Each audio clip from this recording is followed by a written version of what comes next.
ॐ सहना भवतु सहनौ भुनक्तु सह वीर्यं करवावहै तेजस्विनावधीतमस्तु मा विद्विषावहै। ॐ शान्तिः शान्तिः शान्तिः। अखण्डमण्डलाकारं व्याप्तं येन चराचरं तत्पदं दर्शितं येन तस्मै श्रीगुरवे नमः। अज्ञानतिमिरान्धस्य ज्ञानाञ्जनशलाकया चक्षुरुन्मीलितं येन तस्मै श्रीगुरवे नमः। गुरुर्ब्रह्मा गुरुर्विष्णु गुरुर्देवो महेश्वर गुरुर्साक्षात् परं ब्रह्म तस्मै श्रीगुरवे नमः। त्वमेव माता च पिता त्वमेव बन्धुश्च सखा त्वमेव विद्या द्रविणं त्वमेव सर्वं मम देवदेव। गजाननं भूतगणाधिसेवितं कपित्थजम्बूफलचारुभक्षणम् उमासुतं शोकविनाशकारकं नमामि विघ्नेश्वरपादपङ्कजम्। नारायणं नमस्कृत्य नरं चैव नरोत्तमं देवीं सरस्वतीं व्यासं ततो जयमुदीरये। सच्चिदानन्दरूपाय विश्वोत्पत्त्यादिहेतवे तापत्रयविनाशाय श्रीकृष्णाय वयं नमः। यं प्रव्रजन्तमनुपेतमपेतकृत्यं द्वैपायनो विरहकातरया जुहाव पुत्रेति तन्मयतया तरवो विनेदु तं सर्वभूतहृदयं मुनिमानतोऽस्मि।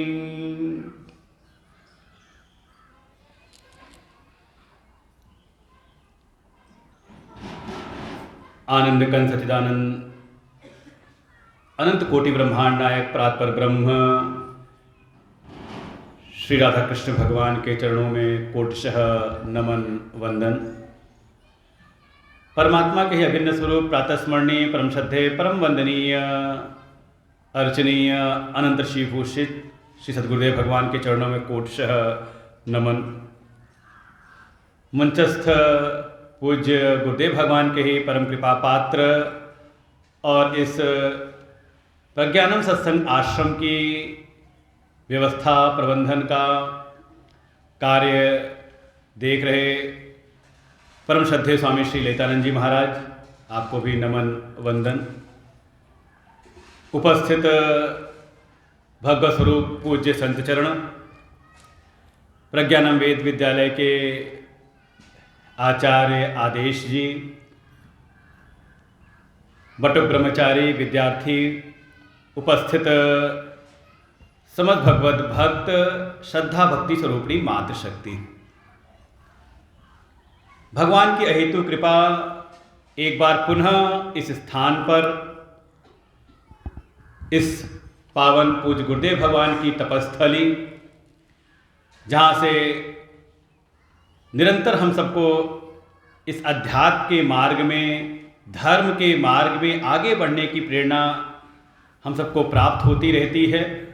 ऐसे ही इस पावन सत्संग आश्रम, प्रज्ञानम सत्संग आश्रम में पुनः हम सब एकत्रित हुए हैं श्रीमद् भागवत महापुराण की कथा श्रवण करने के लिए।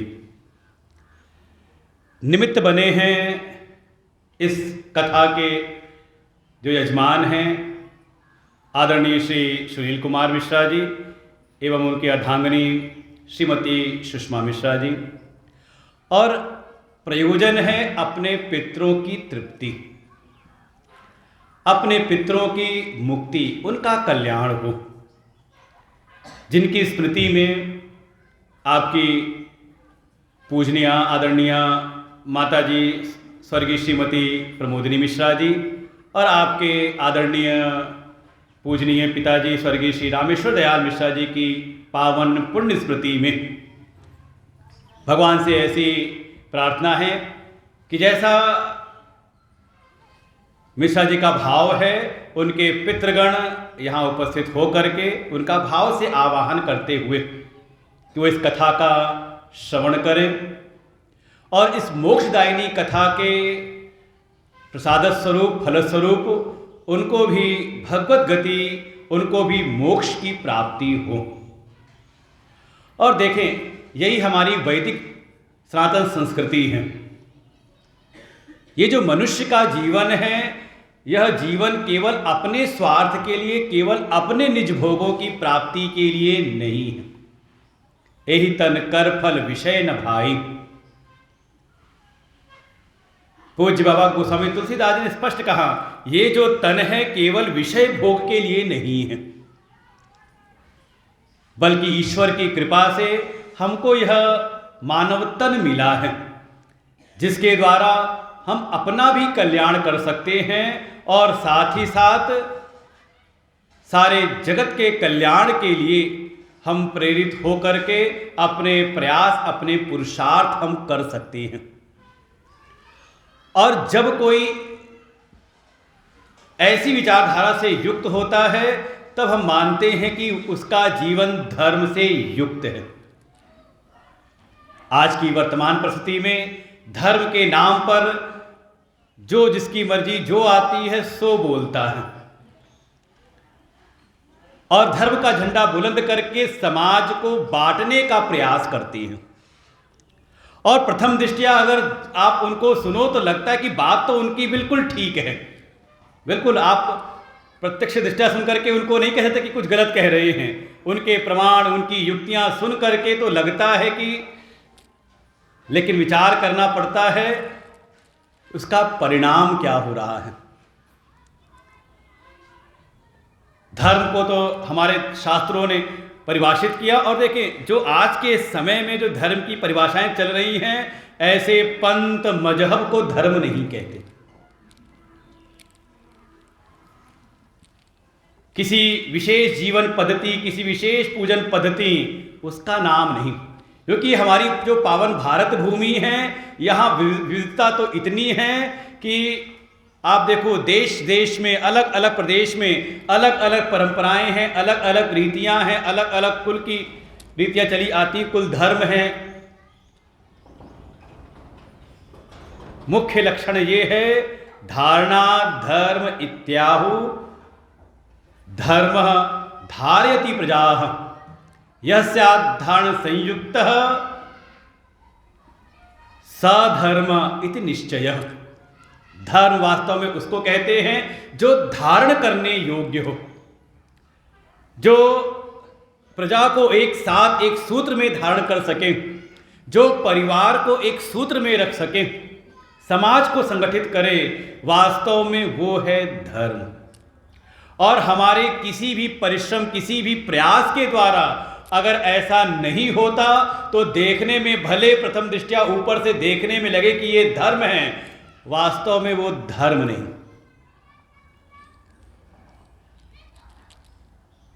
इसीलिए जीवन की शैली हमारे यहाँ कही गई परस्पर भाव हो, विरोधाभास ना हो। सब नर करई परस्पर प्रीति। सभी जो भी हैं अपने अपने स्वधर्म, अपने जो वर्ण आश्रम है, निज निज धर्म निरत, सब अपने अपने वर्ण आश्रम, अपनी परंपरा, कुल की रीति सबका पालन करते हुए परस्पर भाव का जीवन जिए। परस्परम भावयन्तः श्रेयः परम वाप्स्यथ। भगवान स्वयं जिनकी हम कथा सुनने के लिए उपस्थित हुए हैं, उन भगवान श्री कृष्ण ने परम श्रेय का मार्ग बताया है। प्रार्थना की है यत् श्रेयस्यात् निष्टम ब्रूहि तन्मे, जिसमें मेरा श्रेय हो आप वो मार्ग मुझको बताइए। और भगवान कहते हैं श्रेय क्या, मैं तुझको परम श्रेय का मार्ग बताता हूं। परम श्रेय अवाप्स्यथ, तुम परम श्रेय की प्राप्ति करोगे। मार्ग क्या है, उपाय क्या है? उपाय है परस्पर का भाव। और देखिए ये जो कथा है ये परस्पर भाव के अंतर्गत ही है। उस परस्पर भाव को कैसे समझें? ये जो हमारा जीवन है इस पर बहुतों के हमारे ऊपर ऋण है, बहुतों से हमने प्राप्त किया है। और हमारी ये वैदिक सनातन संस्कृति इस पर पुरजोर देती है कि जो मनुष्य है वो अपना निर्माता स्वयं नहीं है, बल्कि उसको बहुतों के उपकार प्राप्त करने पड़ते हैं। जन्म के समय हमें अपने माता पिता, हमारे पितरों की हम पर कृपा हुई, समाज का हम पर ऋण है, समाज की हमने सेवाएं प्राप्त की हैं, कोई आचार्य, कोई गुरु जिनसे हमें ज्ञान प्राप्त हुआ। और आज का वर्तमान जो दिवस है, आज का जो दिन है, आज सबने मनाया होगा, झंडा फहराया होगा। सुबह से हमने भी दो बार झंडा फहरा लिया। किस लिए? केवल झंडा फहरा करके लड्डू खाने का दिन नहीं है। उन दैवी, उन महापुरुषों के स्मरण का दिवस है जिन्होंने अपने जीवन की आहुति दी। किसके लिए? उसका सुख उनको नहीं मिल रहा, उसका सुख हम भोग रहे हैं। जिन्होंने उस भारत को स्वतंत्र कराने के लिए अपने जीवन का बलिदान दिया, अपने जो निज धर्म थे उसका त्याग करते हुए राष्ट्र धर्म को सर्वोपरि माना। और ऐसा करते हुए आज हमें ये स्वतंत्र भारत हमारे झोली में डाला। और इतना ही नहीं, जाते जाते इसकी सुव्यवस्था कैसे हो, क्योंकि आसान नहीं। इतने विचार, इतने पंथ, इतनी परंपराएं, इतनी कुल की रीतियां, उन सब को एक और इतनी भाषाओं को एक सूत्र में बांध करके रखना, हमें ऐसा संविधान प्रदान किया। आप देखिए उनकी कैसी दूरदृष्टि रही होगी कि आज हम 77वां हम वर्षगांठ मना रहे हैं अपने गणतंत्र दिवस की। आज तक देश की व्यवस्थाएं कितनी सुचारू रूप से चल रही हैं, निरंतर देश अपनी ऊंचाइयों को प्राप्त हो रहा है। तो उनसे तो हमें मिला है ना, समाज से हमें उन वीर सपूतों से मिला है, तो उनके प्रति सदैव कृतज्ञता का भाव रहे। हमारी संस्कृति तो ऋणी भाव में रहने को ही सर्वोत्कृष्ट जीवन मानती है। हमें स्मरण रहे कि हम पर देवताओं का ऋण है, ये जो पर्यावरण की प्राकृतिक शक्तियां हैं इनका हम पर ऋण है, अपने पितरों का हमारे ऊपर ऋण है, हमारे ऊपर हमारे ऋषियों का, हमारे गुरुजनों का, आचार्यों का हम पर ऋण है। इतना ही नहीं, बहुत सारे लोगों का, मनुष्यों का हम पर ऋण है। कहीं ना कहीं कोई ना कोई हमारा सहयोगी बनता है, जहां हमारी कोई आशा अपेक्षा भी नहीं होती वहां से भी हमें सहायता प्राप्त हो जाती है। और क्या कहें, ये भारतीय संस्कृति की सबसे जो बड़ी महिमा है, यहाँ तो हर एक जीव को उपकारी माना है। भागवत जी में सूत्र आएगा, जीवो जीवस्य जीवनम, एक जीव का जीवन दूसरे जीव पर निर्भर है। बहुत सारे जो जीव जंतु हैं उनकी भी हम पर कृपा है, और उन सब के की कृपाओं को सदैव स्मरण में रखना, अर्थात कृतज्ञता का जीवन जीना ही वास्तव में हमारी संस्कृति है, हमारे संस्कार हैं। और ये श्रीमद् भागवत महापुराण की कथा ऐसी परम पावन कथा है कि इस एक कथा के अनुष्ठान से ये सारे ऋण समझ लो अपने आप चुकते जाते हैं। ये सारे ऋणों से एक साथ ऋण होने का ये मार्ग है। जब कोई श्रीमद् भागवत कथा श्रवण करने के लिए संकल्पित होता है तो एक साथ ही, क्योंकि इस भागवत कथा श्रवण के अनुष्ठान के अंतर्गत देव आराधना का विधान भी है। इसमें आचार्यों का वर्ण हम करते हैं।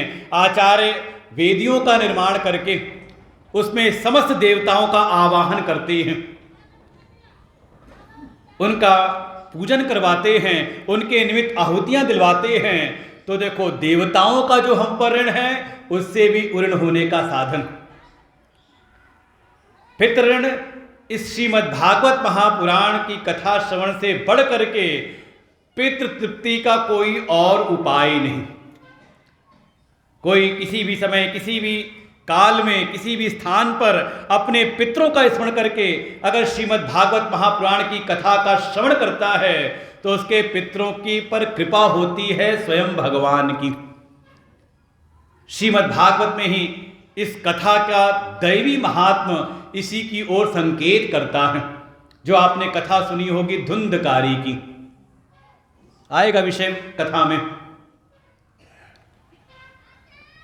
तो देव ऋण, पितृ ऋण और तीसरा है ऋषि ऋण। ऋषि ऋण जैसे देव ऋण के लिए आप जो हवन इत्यादि करते हो, यज्ञ हवन करते हो, उसे देव ऋण से ऋण होते हैं। पितृ ऋण में जो आप जो भी पितृ कार्य करते हो, श्राद्ध इत्यादि, ऐसे ही ऋषि ऋण से ऋण होने का साधन है जो हमारी ऋषि परंपरा के द्वारा हमें शास्त्र प्राप्त हुए हैं, उनका स्वाध्याय, उनका प्रवचन जब आप श्रवण करते हो तो वास्तव में उनके ऋण से हम ऋण होते हैं। कोई होंगे अगर साहित्य की भूमि से, तो ऐसी भूमिका में कोई भी साहित्य कार्य होता है वो सबसे ज़्यादा प्रसन्न तब होता है जब कोई उनके साहित्य को पढ़े। कोई है तो नहीं कवि महोदय? हमने ऐसा सुना कि कहीं हवाई यात्रा में दो लोग जा रहे थे तो एक ने पूछा आप क्या करते हैं? तो उन्होंने कहा मैं कवि हूं। फिर पलट के उसने ही पूछा आप? तो कहा मैं बहरा हूं।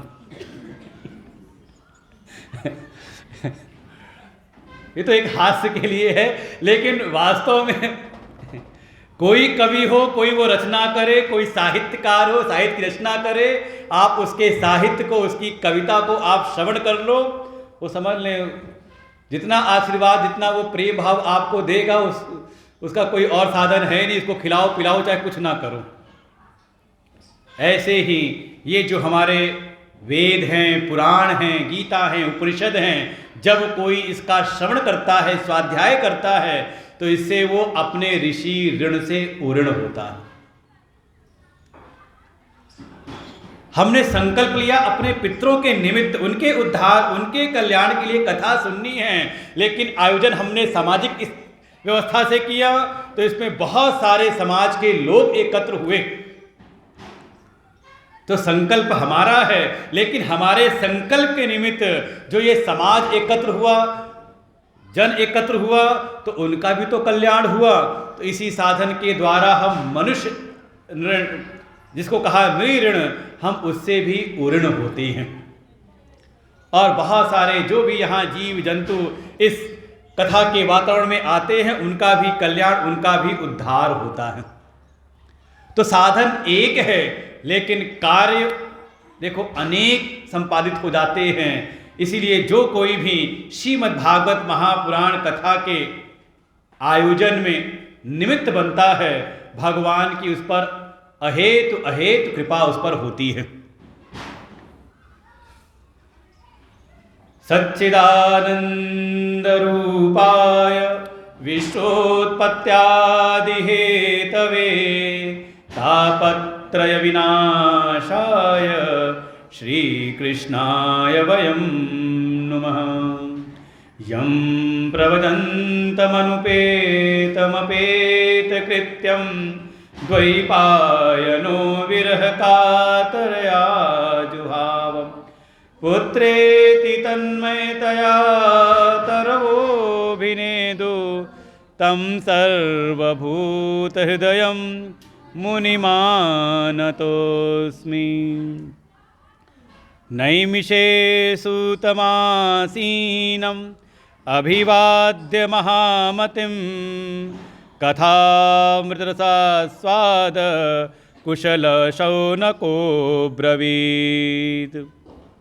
श्रीकृष्ण गोविन्द हरे मुरारे हे नाथ नारायण वासुदेव।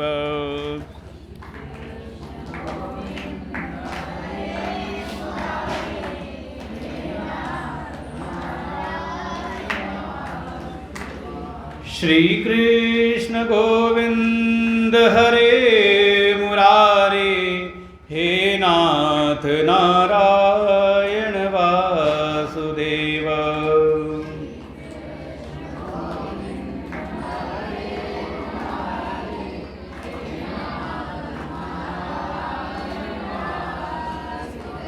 शौनक उवाच अज्ञानध्वान्तविध्वंस कोटिसूर्यसमप्रभ सूताख्याहि कथासारं मम कर्णरसायनं।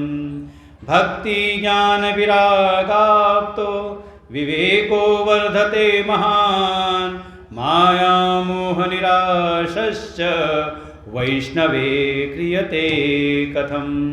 इह घोरे कलो प्राय जीवश्चासुरतां गतः क्लेशाक्रान्तस्य तस्यैव शोधने किं परायणम्।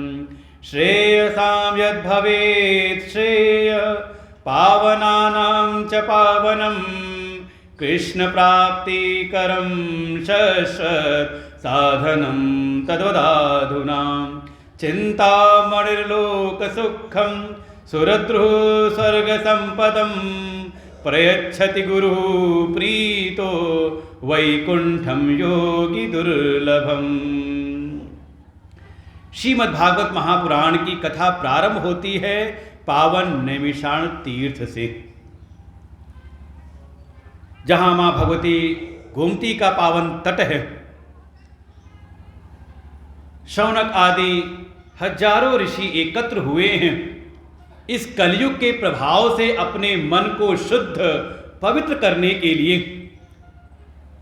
परलोक की कामना से वहाँ पर यज्ञ करते हैं, अपने जो साधन हैं उनका निर्वहन करते हैं।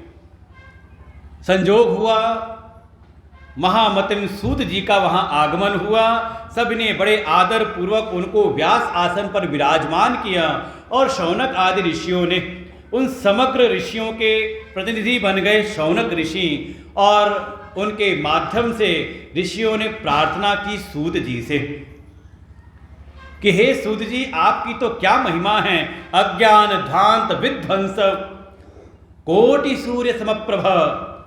इस धरती पर तो एक सूर्य प्रकट होता है और उसके प्रकाश से सारा भूमंडल प्रकाशित हो जाता है। हे सूत जी, आपकी मति आपकी बुद्धि तो करोड़ों सूर्यों के समान ज्ञान से आलोकित है। आप हम पर कृपा करिए, हमारे भीतर के अज्ञान अंधकार का आप नाश करिए। और देखें, ये हमारे जो भारतीय ज्ञान परंपरा है उसका यहाँ सूत्र दिखाई देता है। जो विश्व भर में जो भी ज्ञान की शिक्षा की विद्या की परंपराएं हैं, वो तो इस ज्ञान को भी एक ऐसी शक्ति के रूप में प्रयोग करते हैं जिससे हम दूसरों पर शासन कर सकें।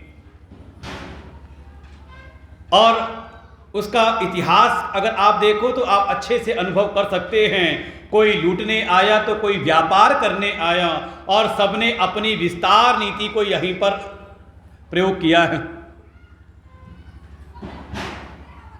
सब कहीं ना कहीं दूसरे के ऊपर शासन करना, दूसरे को रूल करना, यही अपना एकाधिकार समझ लेते हैं ज्ञान के द्वारा। लेकिन हमारी जो भारतीय संस्कृति है, यहाँ की जो ज्ञान परंपरा है, यहाँ ज्ञान परंपरा किसी ज्ञान को शक्ति के रूप में नहीं, बल्कि ज्ञान को अपने भीतर के तमस, अपने भीतर के दोष दुर्गुण, उससे मुक्त होने का साधन मानती हैं।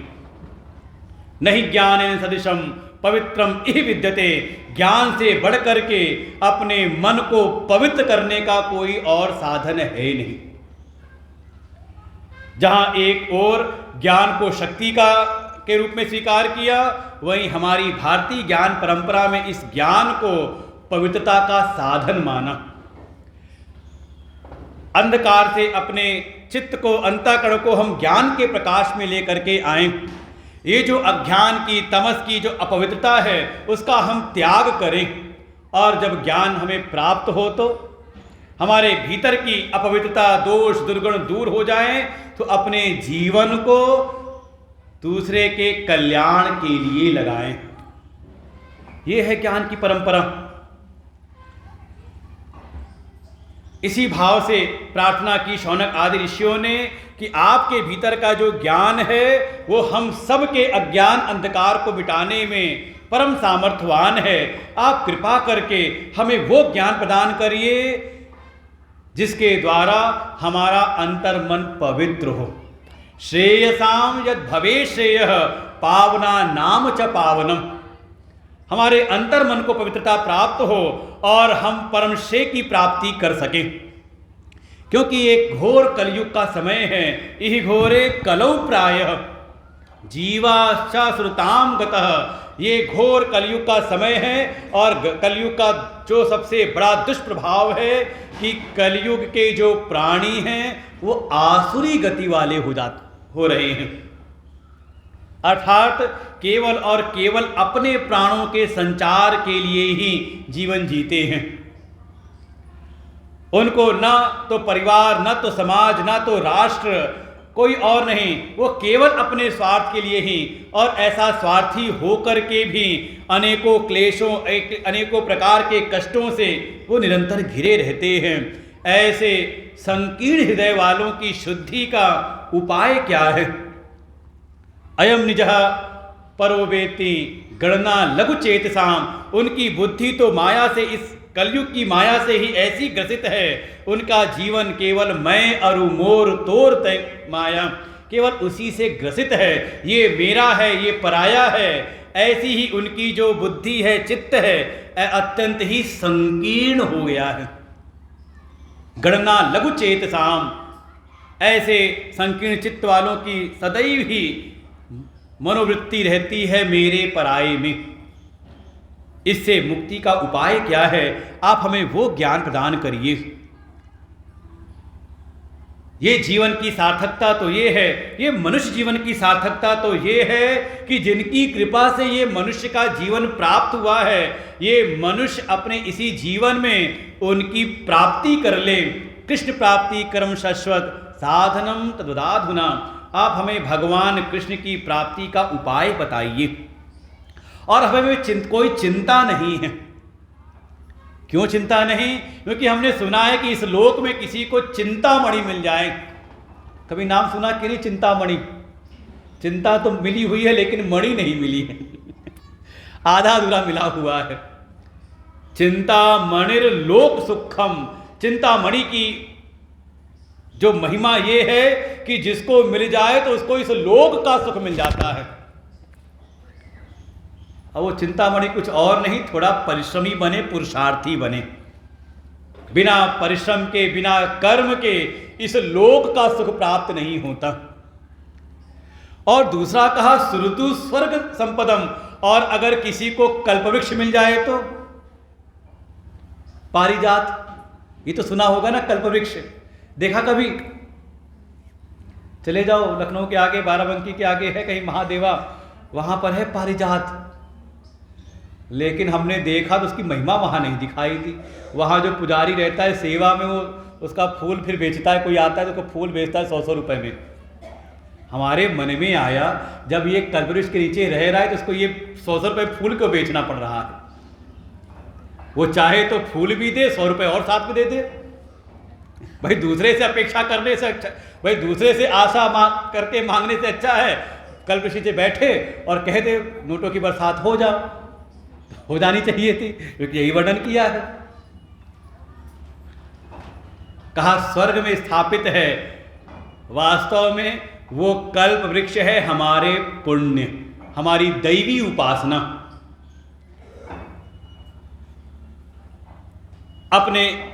अपने ज्ञान और अपने परिश्रम के द्वारा जीव इस संसार के सुख को प्राप्त कर लेता है और अपनी दैवी उपासना, अपने पुण्य कर्मों के फलस्वरूप वो स्वर्ग की संपत्ति को प्राप्त कर सकता है। लेकिन यदि किसी को कोई सद्गुरु प्राप्त हो जाए तो प्रयच्छति गुरु प्रीतो वैकुंठम लोक दुर्लभम योग दुर्लभम। का अगर किसी को कोई सद्गुरु मिल जाएं, सद ज्ञान देने वाले, तत्व ज्ञान देने वाले कोई गुरु मिल जाएं, तो वास्तव में उसको उस लोक की प्राप्ति होती है जहाँ किसी प्रकार की कुंठाएं नहीं होती, जहाँ किसी प्रकार का कोई शोक संताप नहीं रहता। ऐसी स्थिति, ऐसे पद की प्राप्ति उसको हो जाती है। देखो, चाहे इस लोक के संसाधन मिल जाएं और चाहे स्वर्ग के सारे संपदाएं आपको प्राप्त हो जाएं, लेकिन वहां कोई गारंटी ऐसी नहीं है कि आपका मन दुखी ना हो।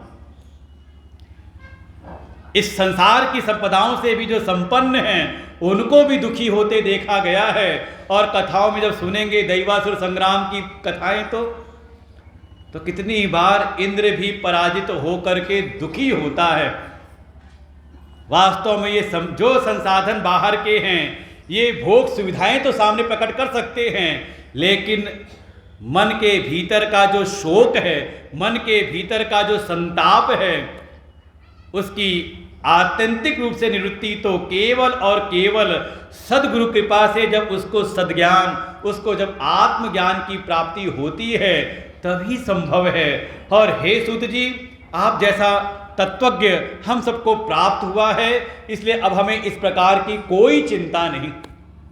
अब हम पर कृपा करिए और हमें वही ज्ञान प्रदान करिए जिसके द्वारा अंतःकरण की शुद्धि हो जाती है और जीवन का परम लक्ष्य, परम प्राप्तव्य भगवत प्राप्ति सहज हो जाती है। आप हमें वो ज्ञान प्रदान करिए। सूत जी ने सुना, बड़े प्रसन्न हुए कि आपने तो बहुत ही सुंदर प्रश्न पूछा है और ये तो लोक कल्याण का प्रश्न है। और ऐसा उपाय इस संसार में अगर आप पूछते हो तो उपाय तो एक ही है। श्रीमद्भागवतम शास्त्रम श्रीमद्भागवतम शास्त्रम कलौ कीरेण भाषितम। इस संसार में ऐसा कोई उपाय है तो वो श्रीमद्भागवत महापुराण की कथा। एक साथ ही इसके द्वारा कितने सारे प्रयोजन सिद्ध हो जाते हैं। एतस्मात् परम किंचित मनः शुद्धे न विद्यते। पहली बात तो यही कि इस श्रीमद्भागवत के ज्ञान के द्वारा जीव की तत्काल अंतःकरण की शुद्धि हो जाती है। इससे बढ़कर के कोई सुंदर उपाय है ही नहीं मन की शुद्धि का। बस ये है कि जन्मांतरे वा भवेत पुण्यम तदा भागवतम लभेत। जब किसी के जन्म जन्मांतर के पुण्यों का उदय होता है तब उसको श्रीमद् भागवत महापुराण की कथा प्राप्त होती है। और कोई श्रद्धा भक्ति भाव से इस कथा का श्रवण कर ले तो इसका ये परम कल्याण करने वाली कथा है। वर्णन ऐसा किया कि जिस समय राजा परीक्षित माँ भगवती गंगा जी के तट पर विराजमान होकर के महामुनि सुखदेव जी का उनको दर्शन मिला और उनकी कृपा से जैसे ही वो भागवत श्रवण करने जा रहे थे, ये खबर पहुंच गई देवलोक के देवताओं के पास में और उन्होंने तुरंत ही तत्काल ही बढ़िया सुंदर अपने आभूषण धारण किए, बढ़िया सुंदर वस्त्र धारण किए और सुंदर सुंदर विमानों पर विराजमान होकर के वो आ गए उस कथा सभा में। आप समझो, ये कथा की महिमा यहाँ प्रकट की जा रही है। जब तक इतना महत्व हमारे हृदय में विराजमान ना हो श्रीमद् भागवत कथा के प्रति, तब तक ये पूर्ण फलदायी नहीं होती। हमसे जजमान जी पूछ रहे थे कि कथा हमने सुनी, बार बार सुनते सत्यनारायण की कथा, उसमें केवल बताते इस कथा की ये महिमा है, इसमें कथा की ये महिमा है, तो वास्तव में मूल कथा क्या है? तो हमने कहा वो मूल कथा ही भागवत जी हैं। लेकिन वो आज पहले दिन शुरू नहीं होगी, वो कल से शुरू होगी। यहाँ भी पहले महिमा स्थापित की जाएगी कि जिस कथा श्रवण करने के लिए हम आए हैं उसकी महिमा को जाने। जब तक महात्मा का बोध नहीं होता उसके प्रति हमारी रुचि नहीं होती, वो महत्व बुद्धि नहीं होती, और वास्तव में इस कथा का महत्व भीतर स्थापित हो जाए तो आप समझ लो आपको जब अवसर मिलेगा आप सब जगह से अपना तारतम्य तोड़ करके इस कथा में अपना ध्यान लगाएंगे। वर्णन किया जब महामुनि सुखदेव जी राजा परीक्षित को कथा सुनाने जा रहे थे, वो देवलोक के देवता आ गए अमृत का कलश लेकर के, और महामुनि सुखदेव जी को कलश अमृत का दिया। और यहाँ वर्णन किया है देवताओं के बारे में, स्वकार कुशला सुरा, अपना काम बनाने में बड़े कुशल हैं। ये ध्यान रखना, आजकल के देवता भी, आजकल के भी देवता हैं, बड़े बड़े मंत्री नेता तो ये भी देवता ही हैं, अपना काम बनाने के लिए आपको कुछ भी कहीं उलझाए रखते सावधान रहना इनसे। स्वकार्य कुशला, अपना कार्य कुशलता में बड़े चतुर है ये। आए अमृत का कलश लेकर के उनके सामने महामुनि सुखदेव जी को सुधा कुंभम गृहीत्वैव देवता तत्र समागमम लेकर के आए। महामुनि सुखदेव जी को कलश दिया और उनसे निवेदन किया, एवं कि हे महामुनि सुखदेव जी, आप ये राजा परीक्षित को कथा क्यों सुनाने जा रहे हो?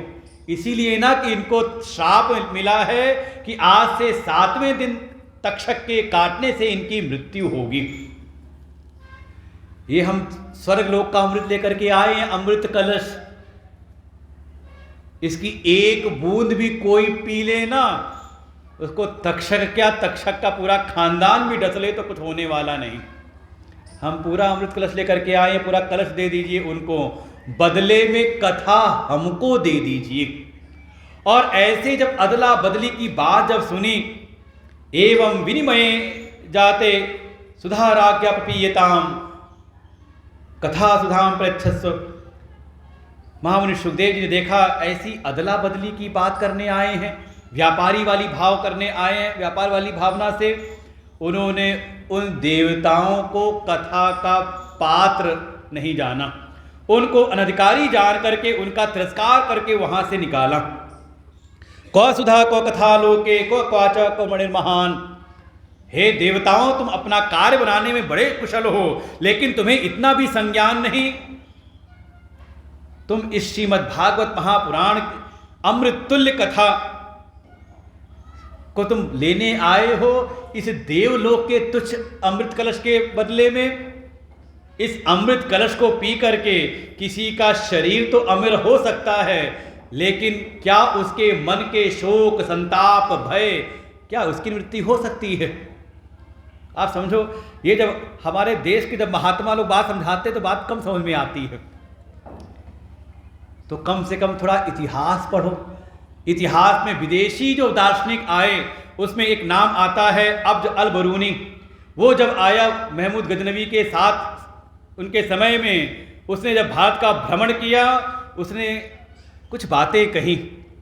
ये जो भारतवर्ष के जो हिंदू हैं ये कई चीज़ों में हमसे बिल्कुल अलग है।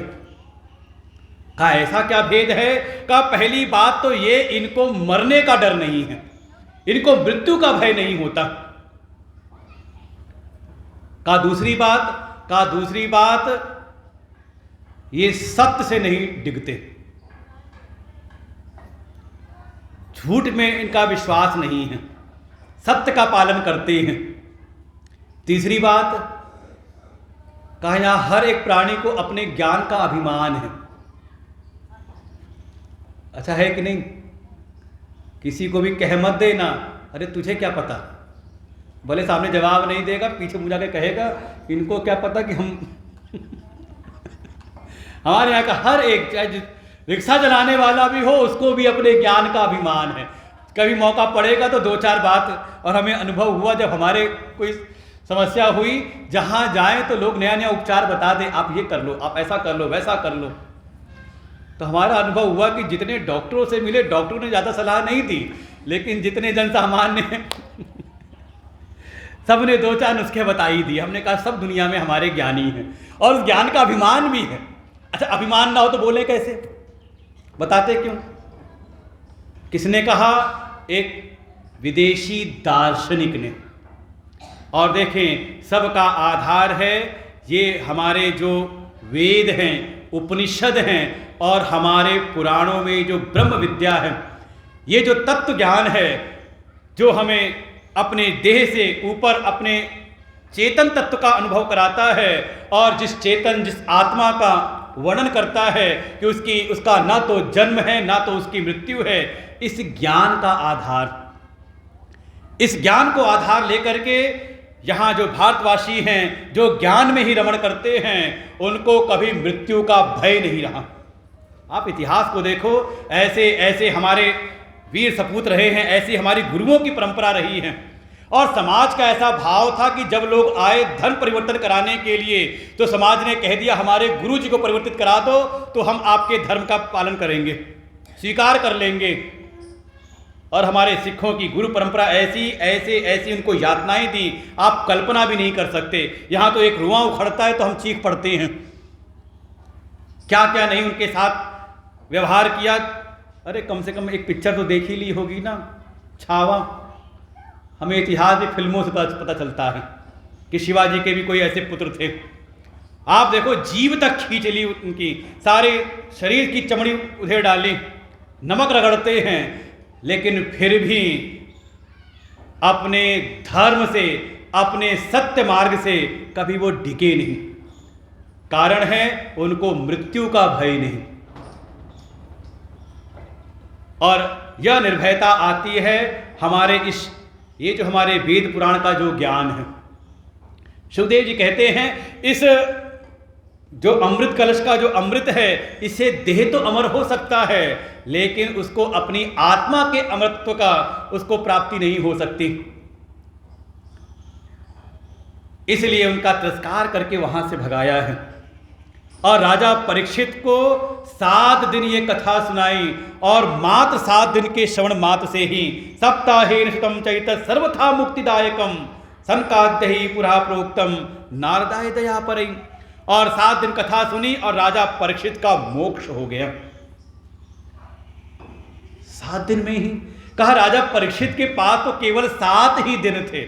ये कई बार कथाओं को ऐसा सुन करके मन में भ्रम आ जाता है, मतलब कथा सुनेंगे मुक्त हो गए तो अब जीवन लीला समाप्त। और बड़ा यहाँ हम कहेंगे कि मृत्यु का भय नहीं रहता, यहाँ तो 4-4 पीढ़ियों की व्यवस्था करने में लगे रहते हैं। पतन हुआ है। आप समझो, जो उसने कहा उस विदेशी दार्शनिक ने, मृत्यु का भय नहीं, सत्य से कभी वो डिगते नहीं, ज्ञान का उनको अभिमान है। लेकिन धीरे धीरे समय ऐसा बीता, हम अपने जड़ से, अपने मूल से हमारा पतन हुआ। और परिणाम आप अपने विचारों को देखें, किस स्थिति में आपका विचार है। कभी समय ऐसा भी रहा कि लोग झूठ बोलने से बचते थे। क्यों? क्योंकि परिवार पालना है। कहते थे नहीं, झूठ हम नहीं बोलेंगे, अरे हमें अपना घर परिवार भी देखना है। और समय ऐसा बदला है कि अब आज के समय कहता है अरे हम सच नहीं बोलेंगे। क्यों? कहता घर परिवार पालना है। देखिए, पतन तो कहीं ना कहीं, और उसका कारण यही, हम अपने शास्त्रों से दूर हुए हैं। आवश्यकता है वापस मुड़ने की, अपने वेद, अपने पुराण, अपने इतिहास, उसको जानने की, इसको समझने की आवश्यकता है। और जब आप इसको जान लोगे तो कोई आपको भ्रमित नहीं कर सकता। और ये ज्ञान ही हमें इन सारे जगत की अनेकताओं में एकत्व का अनुभूति, एकत्व का जो भाव है, ये ज्ञान ही प्रदान कर सकता है। ये तो जो राजा परीक्षित है, उनके पास केवल 7 ही दिन थे। 7 दिन रहते रहते उन्होंने अपनी मुक्ति प्राप्त कर ली, मोक्ष की प्राप्ति की। ये परंपरा चली आगे। एक समय सनत कुमार ने सुनाया था देवर्षि नारद को 7 दिन, और तब से ये परंपरा चल पड़ी। नहीं तो यहाँ मासानाम दिनानाम नियमो नास्ति, ऐसा कोई नियम नहीं है। जितने दिन चाहो, जितना आपका मन लगे सुनो, स्वाध्याय करो, चिंतन करो। लेकिन जब सुना कि देवर्षि नारद ने 7 दिन एक जगह बैठ के कथा सुनी, तो मन में लगा, हमें तो लगता था कि हम ही सबसे ज़्यादा व्यस्त हैं, हमारे पास ही फुर्सत नहीं, कथा कैसे सुने, चाहे कितना भी प्रचार किया जाए, कितने भी कार्ड पत्रक बांटे जाए, अरे फुर्सत नहीं है यहाँ जीवन में। उनको लगा देवर्षि नारद, अरे उनसे बड़ा कोई भ्रमण करने वाला, उनसे ज़्यादा व्यस्त, जो एक स्थान पर 2 घड़ी ज़्यादा टिक करके नहीं रहते। लोक विग्रह मुक्तस्य नारदस् अस्थिरस्य च विधि शवे कुतः प्रीति संयोग कुततई सह। अरे ऐसा संयोग, देवर्षि नारद ने 7 दिन एक ही स्थान पर, अरे वो तो लोक विग्रह से भी मुक्त हैं, ना उनका कोई आश्रम, ना कोई कुटिया, कहीं एक जगह रुक करके बैठते नहीं, उन्होंने कथा सुनी। ये संयोग कैसे बना? सुतुवाच एकदा हि विशालायां 4 ऋषयो मला सत्संगार्थं समायाता ददृश तत्र नारदम। एक समय, अब कथा सुनाई, एक समय की बात है, विशाला नगरी बद विशाल धाम में विराजमान थे 4 ब्रह्म कुमार, सनक, सनंदन, सनातन, सनत कुमार। ये चारों भाई विराजमान थे और इनका एक ही जीवन का उद्देश्य है, प्रयोजन है, एक ही कार्य है, सत्संगार्थम समायाता, सत्संग करते हुए अपना समय व्यतीत करते हैं। हमें लगता है हमारे गुरुदेव ने भी इसी संकल्प से आश्रम की स्थापना की, इसे नाम रखा है प्रज्ञानम सत्संग आश्रम, कि समय समय पे आकर के यहाँ सत्संग करते रहा करो। नहीं तो परंपरा तो बीच में ऐसी भी थी कि रोज सत्संग होता था, लेकिन धीरे धीरे आप ही लोग सुनना बंद कर दिए, तो कब तक सुनावेंगे? हाँ, समय मिले तो कम से कम समय निश्चित कर लिया करो, रोज आकर के शास्त्रों का श्रवण, कुछ अच्छे वचन, कुछ अच्छी बातें, अच्छे श्लोक मंत्र हम श्रवण जरूर करें। धीरे धीरे उसका प्रभाव होता है, हमें प्रत्यक्ष दिखता नहीं। और देखें, आप जब ऐसे सत्संग प्रवचन से नहीं जुड़ते हो तो धीरे धीरे हमारा पतन भी होता है, वो हमें पता नहीं चलता, वो समय आने पर ही परिणाम प्रकट होता है। ऐसा सत्संग करने में इनका समय व्यतीत होता है। अचानक एक दिन इन्होंने देखा देवर्षि नारद चले जा रहे हैं बड़े आतुर भाव से, बड़े जल्दी जल्दी, जैसे बड़ा ट्रक निकलता है ना, अगल बगल में हवा लगती है, हिल जाता है, तो वैसे ही देखा देवर्षि नारद को, तो उन्होंने रोका। कुमारः ऊचुः कथं ब्रह्मन् दीनमुखः कुतश्चिन्तातुरो भवान् त्वरितं गम्यते कुत्र कुतश्चागमनं तव। हमारे पूज्य महाराज जी कहते, देखो सारी दुनिया की भाषाएं हमारे संस्कृत से निकली हुई हैं। कहा ये जो अभी नाम है टरक, टरक भी कहाँ से निकला? ट्रक तेजी से चले, तो कहा त्वरा गति से जो चले। ऐसी देवर्षि नारद बिल्कुल विचलित मन के साथ जा रहे थे, उनको रोका। अरे देवर्षि, आप जैसे संत, आप जैसे ज्ञानी, आप जैसे भक्त का जो चित्त है ऐसा दुखी हो, ये शोभा नहीं देता। आपकी चिंता का क्या कारण है? कहां से आप आ रहे हैं, कहां की ओर भागे जा रहे हैं? आपका तो चित्त ऐसा लगता है जैसे किसी लोभी का धन छीन लिया गया हो। ऐसी क्या चिंता है?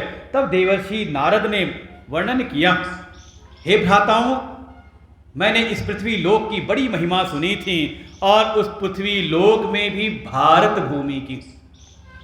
आप कल्पना करो इस भारत की क्या महिमा, भारत भूमि की क्या महिमा है।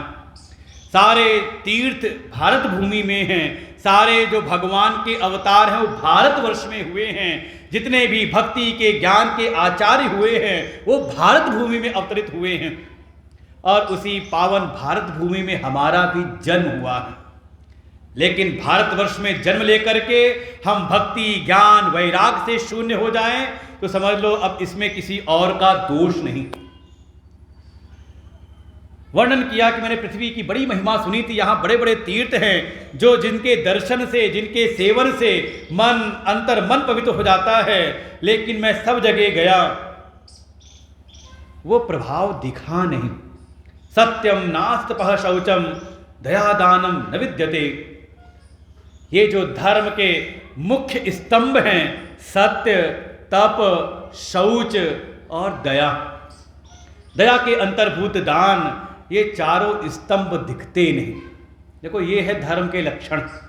आपके जीवन में सत्य की प्रतिष्ठा है कि नहीं, आपके जीवन में नियम संयम है कि नहीं, तपश्चर्या की भावना है कि नहीं, आपके जीवन में भीतर बाहर की पवित्रता के प्रति आपका मन सचेत रहता कि नहीं रहता, और भीतर दया है कि नहीं। ये गुण हो, ये चारों स्तंभ हमारे जीवन में हो, तो वास्तव में हम धार्मिक हैं, हम धर्म के मार्ग पर चल रहे। ये समझे, इसके लिए ही देवी उपासनाएं हैं, सारे विधान बताए गए हैं, व्रत उपवास बताए गए हैं कि ये गुण हमारे भीतर स्थापित हों। स्वतः नहीं हो सकते तो देवता का आश्रय लेके, अपने इष्ट का आश्रय लेकर के हम इन गुणों की अपने भीतर रक्षा करें, इससे हमारा स्खलन ना हो, पतन ना हो, तब हम होते हैं धार्मिक। देखा, ये सब कहीं दिखता नहीं, और समाज की कैसी स्थिति का पतन हुआ है। देखते देखते मैं निकल पड़ा, चला गया यमुना जी के तट पर, स्थान था वृंदावन, और जैसे ही वहां प्रवेश मैंने किया, हर जगह कलयुग का दोष देखते देखते, जैसे ही मैं यमुना जी के तट पर वृंदावन में मैंने प्रवेश किया, वहां पर मैंने एक, चलने देते इसको आधा घंटा, दृष्ट्वा दूरागतः सोऽहं कौतुकेन तदन्तिकं मां दृष्ट्वा चोथिता बाला बिह्वला चाब्रवीत्। देखा क्या कि एक युवती स्त्री विराजमान है, उसके सामने दो वृद्ध पुरुष लेटे हुए हैं, बहुत सुंदर सुंदर कुछ स्त्रियां उनको सांत्वना दे रही हैं, पंखा झल रही हैं, उनकी सेवा में लगी हैं। मैं दूर से ही उनको बड़े आश्चर्य भाव से देखते हुए जा रहा था, तभी वो देवी बोल उठी, भो भो साधो क्षणं तिष्ठ मच्चिंतामपि नाशय, दर्शनं तव लोकस्य सर्वथा अगहरं परम, बहुधा तव वाक्येन दुःख शांतिर्भविष्यति, यदा भाग्यं भवेत् भूरि भवतो दर्शनं तदा। वो युवती स्त्री बोल पड़ती है, हे साधो रुक जाओ, आपको स्पर्श करके जो हवा ये जो आ रही है, ये मेरे मन को बड़ी शांति प्रदान कर रही है। इस संसार में आप जैसे संतों का दर्शन दुर्लभ है, लेकिन दर्शन प्राप्त हो जाए तो सर्वथा अगहरम, संतों के दर्शन से हमारे जन्म जन्मांतर के पापों का क्षय होता है। सर्वथा अगहरम, पापों का हरण करता है जब हमें संतों का दर्शन प्राप्त होता है।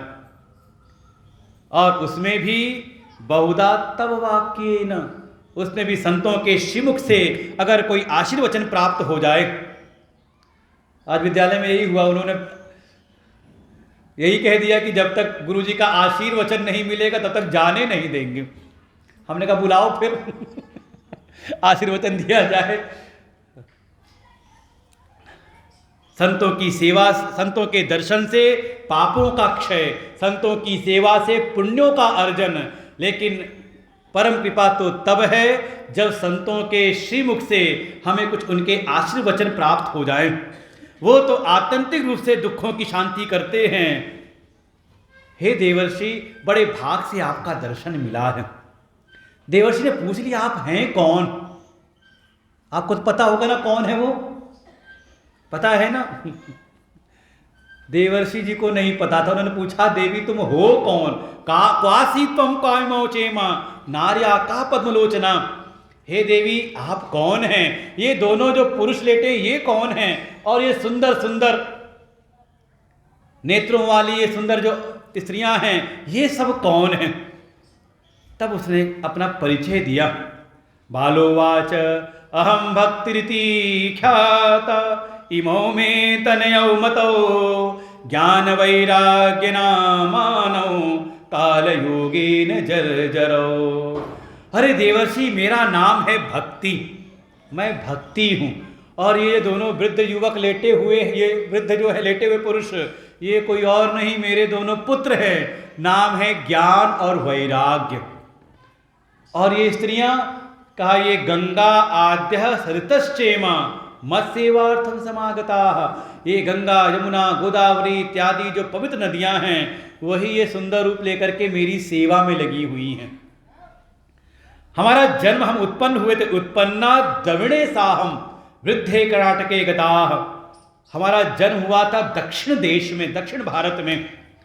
थोड़ा थोड़ा हम कर्नाटक गए तो वहाँ हमारी वृद्धि हुई, हम भी गए, घूम करके आए, देखा वहाँ प्रभाव तो है धर्म का, भक्ति का। वहाँ हम थोड़ा धीरे धीरे, और देखो भक्ति के सारे आचार्य आप देखो सब दक्षिण भारत में हुए हैं।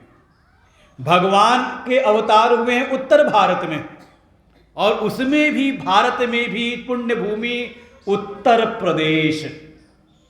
जिन प्रदेश वालों के पास में सभी सवालों के उत्तर हैं, वो ऐसा हमारा धन्य उत्तर प्रदेश है। भाई हम भी कह सकते हैं हमारे 3 गुरुदेव के 3 आश्रम हमारे उत्तर प्रदेश में ही हैं। और कुछ बचा रह जाता तो उत्तराखंड में चले जाओ, वहां भी उत्तर मिल जाएगा। हरिद्वार। भगवान के अवतार, भगवान आए हैं उत्तर भारत में, लेकिन उनकी महिमा ख्यापित करने वाले, उनकी प्रतिष्ठा कराने वाले, उनकी भक्ति की मर्यादा का प्रचार करने वाले जो आचार्य हुए दक्षिण भारत में।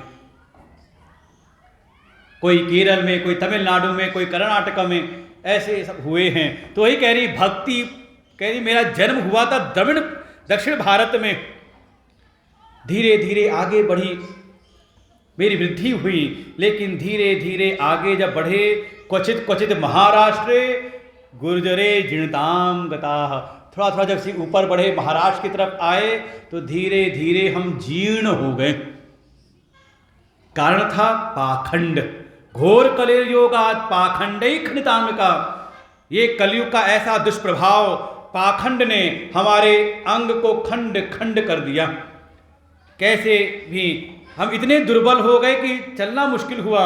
जैसे तैसे हम आए इस भूमि पर, यमुना तट पर, वृंदावन में, लेकिन वृंदावन का जो प्रभाव है, वृंदावनम पुनः प्राप्य नवीनेव स्वरूपिणी, वृंदावन की पावन भूमि जहां आकर के मुझको तो अपना नित्य नवीन स्वरूप प्राप्त हुआ, लेकिन मेरे जो दोनों पुत्र हैं ना, ज्यादा मैं तो हो गई, लेकिन ये जो मेरे पुत्र हैं ये तो और भी ज्यादा वृद्ध हो गए। अब तो इनमें इतनी भी शक्ति नहीं कि इनको लेकर के मैं कहीं और जा सकूं। जड़त्वम समायातो तेन दुखे दुखिता। अपने इन पुत्रों की वृद्धावस्था को देख करके ही मैं दुखी हो रही हूं। और देखो कैसा ये वैमनस्य हुआ है, त्रयाणाम सहचारित्वात् वैपरीत्यम कुतः स्थितम। ये कैसा विपरीत स्थिति हो गई है। होना तो चाहिए कि माता वृद्धा हो, पुत्र युवा हो, लेकिन कैसा विपरीत उत्पन्न हुआ है। घटते जरठा माता, कि माँ तो हो गई युवा और पुत्र हो गए हैं वृद्ध, यही मेरे दुख का कारण है। अतः शोचामि, हे देवर्षि, इसीलिए मेरे मन में शोक हो रहा है कि ऐसा ये विपरीत स्थिति कैसी हो गई। और वास्तव में देखो तो अपने अंतर्मन को देखो तो बिल्कुल यही स्थिति दिखाई देती है। हम अपनी कुल परंपरा से, अपने बड़ों को, पूर्वजों को देख करके हमने दैवी उपासना, भक्ति, ये सब तो हमने सीखा। कोई न कोई साधन, जप, तप, व्रत इत्यादि हम करते हैं, तीर्थ यात्रा करते हैं, सारे भक्ति के जो साधन हमें संज्ञान में आते सब हम अनुष्ठान करते हैं। सब कुछ करने के बाद भी हमारे मन के जो दुख हैं उनका आत्यंतिक रूप से नाश नहीं होता। कि हो गया, माताओं की यही सबसे बड़ी शिकायत होती है कि पूजा पाठ तो बहुत करते हैं, लेकिन ये संकट दूर नहीं होते, ये दुख दूर नहीं होते। कारण समझो, भागवत जी के प्रारंभ में ही संकेत किया, सूत्र दिया कि भक्ति तो है लेकिन ज्ञान वैराग्य नहीं है। तो ज्ञान वैराग की अचेत अवस्था में, ज्ञान वैराग से रहित जो भक्ति है वो भक्ति भी दुखी है। अगर इससे मुक्ति पानी है तो आवश्यकता भक्ति भी हो, साथ में उनके दोनों जो पुत्र हैं ज्ञान वैराग्य, वो भी स्वस्थ हों, पुष्ट हों। और ये ज्ञान वैराग्य केवल और केवल मिलता है सत्संग में, और कोई इसका साधन है नहीं। देवर्षि नारद ने देखा, कुछ ध्यानवान लगा करके क्या करें। उत्तर मिला, सत्कर्म करो, सत्कर्म करो। अरे अब कौन सा सत्कर्म किया जाए, जिससे पूछते कोई उत्तर दे नहीं पाता। बड़ा ढांढस बधाया भक्ति को। अरे भक्ति तुम चिंता ना करो, कलिना सदृशा कोपी युगो नास्ति वरानने। हे देवी, इस कलयुग में तुम्हारे अतिरिक्त कोई इतना श्रेष्ठ साधन है ही नहीं, इसलिए तस्मिन् स्वाम स्थापयिष्यामि गेहे गेहे जने जने। हे देवी, मैं प्रण करता हूं कि जब तक तुमको मैं घर घर में, जन जन में, जब तक तुमको स्थापित ना कर दूं, तब तक मैं हरि का दास नहीं कहाऊंगा। तदा नाहम हरे दासो लोके ताम न प्रवर्ते अन्य धर्मान तिरस्कृत्य पुरस्कृत्य महोत्सवान।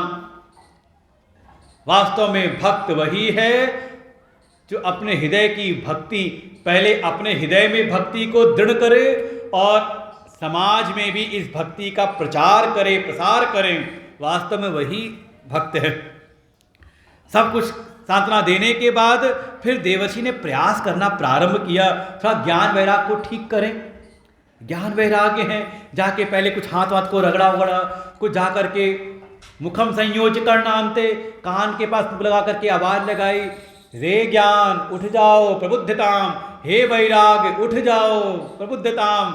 ये बिल्कुल वैसे ही जैसे सुबह सुबह बच्चों को जगाओ, अरे उठ जाओ।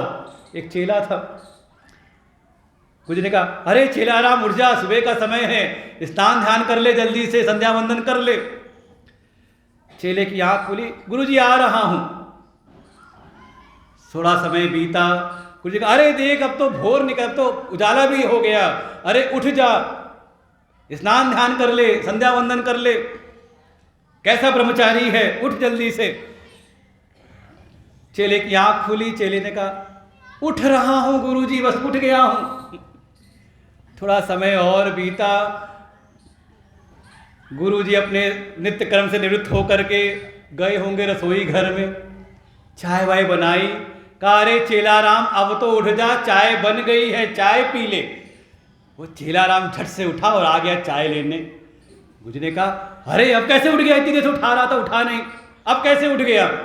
तो चेले ने कहा, मुझको लगा अब इतने भी गुरु की अवमानना करना ठीक नहीं है, कम से कम एक हाथ आदेश तो मैं मान ही लूं।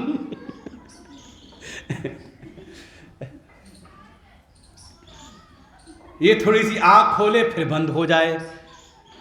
तब तक देवर्षि को लगा ये ज्ञान वैराग्य हैं, और ज्ञान वैराग्य जगते हैं जब वेद वेदांत की चर्चा की जाए। देवर्षि ने वो प्रयास किया, वेद वेदांत घोषैश्च गीता पाठैर मुहुर्मुहुः, बार बार गीता का पाठ किया, वेद की घोषणा की, उद्घोष किया, उपनिषद के मंत्र सुनाए। ये ज्ञान वैराग उठे, जगे, थोड़ा बैठे, लेकिन जैसे ही देवर्षि चुप हुए, ये धड़ाम से गिर पड़े। मुस्कुराओ मत, अपनी स्थिति को विचार करो, कहीं ऐसी अपनी स्थिति तो नहीं है। हृदय में भक्ति तो विराजमान है, इसलिए सूचना मिलते ही हम आ जाते हैं कथा सुनने के लिए कि थोड़ा ज्ञान हमारा बढ़े, वैराग्य हमारा बढ़े। और जब कथा में आके बैठे तो 7 दिन सुन के ज्ञान वैराग तो जगता है, लगता है हाँ हमें कुछ ज्ञान मिला, अपने आत्मा का ज्ञान, तत्व ज्ञान। संसार में अब कुछ नहीं है, असारा खलु संसार, ये सारा संसार असार है, यहाँ कोई किसी का नहीं होता। सब हुआ, लेकिन कब तक, कहा जब तक कथा चलती रही, और कथा विराम ली तो ज्ञान वैराग धड़ाम से वहीं पड़े हुए। फिर अगली कथा में जग करके अब 7 दिन जगे रहेंगे।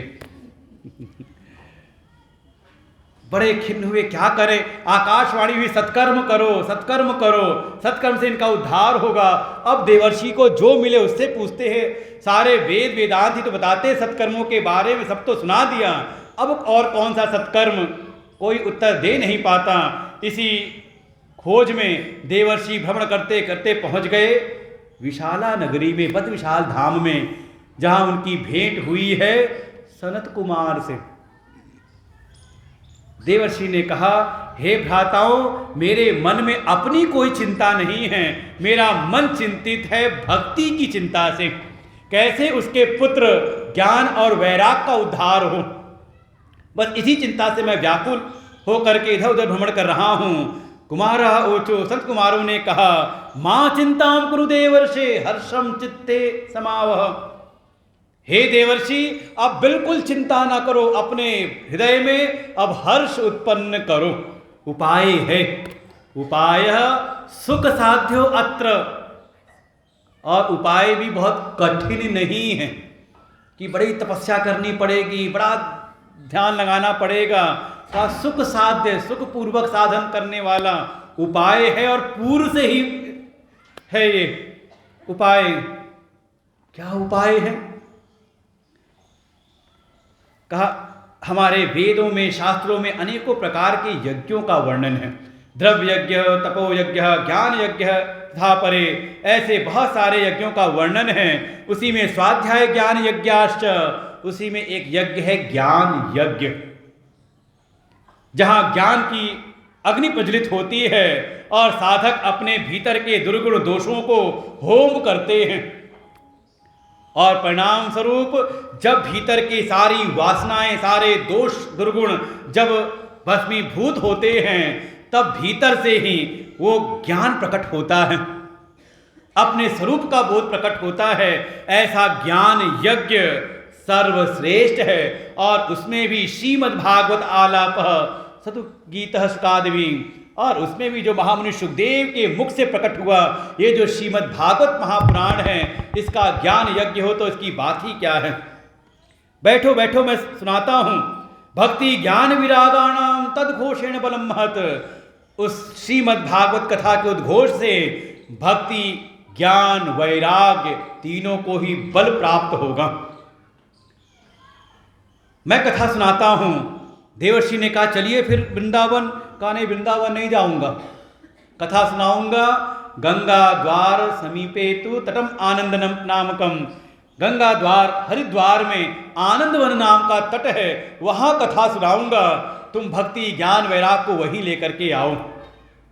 और देवर्षि नारद ने सुंदर प्रबंध किया, सबको निमंत्रण भेजा, सब आए। बड़े बड़े ऋषि मुनि, भृगु, वशिष्ठ, च्यवन, गौतम, वेदातिथि, यहाँ वर्णन किया परशुराम इत्यादि तो हैं ही, वहाँ छाया रूप से सुखदेव भी आए हैं, उनके पिता व्यास हैं, पराशर हैं, सब के सब जो कथा रस के प्रेमी हैं, सब वहाँ पर आते हैं भाग भाग करके। कथा प्रारंभ हुई, कथा की महिमा को प्रकट किया। सदा सेव्या श्रीमद्भागवती कथा यस्याः श्रवण मात्रेण हरिश्चित्तम समाश्रयेत। ये श्रीमद् भागवत की ऐसी महिमा है, इसके श्रवण मात्र से ही भगवान श्री हरि हृदय में विराजमान हो जाते हैं। भक्ति ज्ञान वैराग तो जागृत होते ही हैं, भगवान श्री हरि के प्रकट हो जाने से उस श्रोता का परम कल्याण हो जाता है। इसलिए जब कथा सुनने को प्राप्त हो, कथा का श्रवण करें। जो कथा से उकता जाते हैं, वास्तव में वो कथा के विशेष रस को नहीं जानते। ऐसी एक श्रीमद् भागवत संहिता है जिसमें 18,000 श्लोक हैं, 12 स्कंद हैं, 335 अध्याय हैं, जिसमें भगवान की लीलाओं का वर्णन है। इसका कोई पाठ करे, इसका श्रवण करे। उक्तम भागवतम नित्यम कृतम च हरिचिंतनम तुलसी पोषणम चैव धेनुनाम सेवनम समम। श्रीमद् भागवत महापुराण का श्रवण, भगवान श्री हरि के नामों का कीर्तन, तुलसी की सेवा, गौ की सेवा, ये चारों समान फल प्रदान करने वाले हैं। जो कोई हरि भक्त है, इन चारों विधानों को अपने जीवन में धारण करे, उसका कल्याण अवश्यम भावी है। ऐसे भागवत की महिमा और तो और कहा, दुर्लभ व कथा लोके श्रीमद् भागवत उद्भवा कोटि जन्म समुत्थेन पुण्य नैव तु लभ्यते। करोड़ों जन्मों के जब पुण्यों का उदय होता है तो ये श्रीमद् भागवत महापुराण की कथा सुनने को सुलभ होती है। और जैसा इसका फल, एक समय जब उद्धव जी पहुंचे भगवान कृष्ण के सन्मुख, जान गए कि अब भगवान कृष्ण अपनी लीला का स्मरण करके अपने गोलोक धाम को जाने वाले हैं। उनसे प्रार्थना की, हे प्रभु आपके बाद हम भक्तों का कल्याण कैसे होगा, हमें किसका आश्रय किसका आलंबन प्राप्त होगा। तब उद्धव जी पर कृपा करते हुए भगवान अपनी समस्त शक्ति तेज ऐश्वर्य से के साथ में श्रीमद् भागवत जी में प्रवेश कर जाते हैं। तिरोधाय प्रविष्टोयम श्रीमद्भागवत अर्णवम तेनेयं वयवाङ्मयी मूर्ति प्रत्यक्षा वर्तते हरे। इसलिए श्रीमद् भागवत महापुराण कोई ग्रंथ कोई किताब नहीं, बल्कि ये भगवान की बिल्कुल साक्षात उनकी वांगमयी मूर्ति है। इसके एक एक वाक्य एक एक शब्द भगवान के दर्शन कराने वाले हैं, भगवत रूप है। इसलिए घर में श्रीमद् भागवत को स्थापित करें पूर्ण आदर के साथ में। जैसे हम भगवान के विग्रह को स्थापित करते हैं, ऐसे ही घर में श्रीमद् भागवत की स्थापना करें। जिस घर में भागवत विराजमान रहती हैं उस रूप में साक्षात श्री हरि ही उस घर में विराजमान रहते हैं। और जब उसको रखें घर में तो उसकी जैसे हम भगवान की सेवा करते हैं उसकी भी सेवा करें। सेवनात् श्रवणात्, कभी कभी उसकी कथा को श्रवण करें। पाठात्, कभी उसका हम पाठ करें। दर्शनात्, नहीं तो उसका हमें दर्शन ही करें। दर्शनात् पाप नाशिनी, वो हमारे पापों का नाश करती है। सप्ताह श्रवणम तेन सर्वेभ्योप्यधिकम कृतम, और सप्ताह श्रवण सुनने को प्राप्त हो जाए तब तो समझ लें सबसे ज्यादा आपका भाग्य जागृत हुआ है।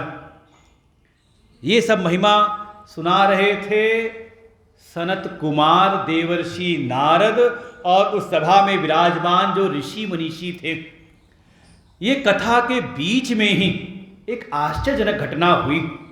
भक्ति सुतौ तौ तरुणं गृहीत्वा प्रेमैकरूपा सहसा विरासी। श्री कृष्ण गोविंद हरे मुरारे नाथेति नामानि मुहुर्वदन्ति। जहाँ कथा प्रसंग चल रहे थे वहीं पर साक्षात सबके मध्य ही वो जो भक्ति महारानी हैं, अपने दोनों पुत्र ज्ञान वैराग्य तीनों ही स्वस्थ हैं, तंदुरुस्त हैं, बल से युक्त तीनों वहां कथा में प्रकट हो गए। सबने आश्चर्यपूर्वक देखा। सनत कुमार से पूछा ये कहां से प्रकट हो गए। ऊचु कुमारा वचनम तदानी कथा ततो निष्पतिता धुनेयम। सनत कुमार ने कहा, हे देवर्षियों, हे ऋषियों, आश्चर्य ना करें, ये श्रीमद् भागवत कथा के विधान से प्रकट हुए हैं। जहाँ कहीं कथा का जो तत्व है, रहस्य है, जहाँ उसका उद्घाटन होता है, जहाँ उसका वाचन होता है, वहाँ इसके प्रभाव से, इस कथा के प्रभाव से भक्ति, ज्ञान, वैराग्य तीनों प्रकट हो जाते हैं। भक्ति महारानी ने पूछा सनत कुमार से कि आपने यहाँ सबको बैठने का स्थान दिया है, आप हमें बताइए हम कहाँ पर बैठें। क्वा हम तो तिष्ठामि अधुना, हम कहाँ पर बैठें। सनत कुमार ने कहा, देवी सातम तच्चतिष्ठस्व सदैव संशया निरंतरम वैष्णव मानसानि। हे देवी, आप यहाँ कथा प्रांगण में, कथा सभा में, ये जितने भी भगवान के भक्त विराजमान हैं, आप इन सुधी श्रोताओं के, इन भक्तों के हृदय में आप विराजमान हो जाओ। और भक्ति अपने दोनों पुत्र ज्ञान वैराग्य के साथ में वहां बैठे सभी श्रोताओं के हृदय में विराजमान हो गई। यही श्रीमद् भागवत महापुराण के श्रवण का आध्यात्मिक लाभ है, ये इसकी आध्यात्मिक महिमा है। जब कोई श्रद्धा भक्ति से युक्त होकर के श्रीमद् भागवत महापुराण की कथा सुनता है तो भक्ति, ज्ञान, वैराग तीनों उसके हृदय में विराजमान हो जाते हैं। श्री कृष्ण गोविंद हरे मुरारे, हे नाथ नारायण वासुदेव।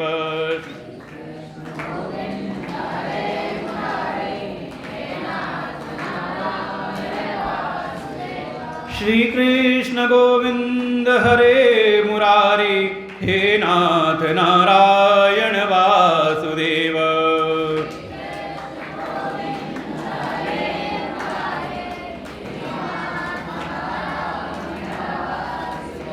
श्री कृष्ण गोविंद हरे मुरारे, हे नाथ नारायण वासुदेव।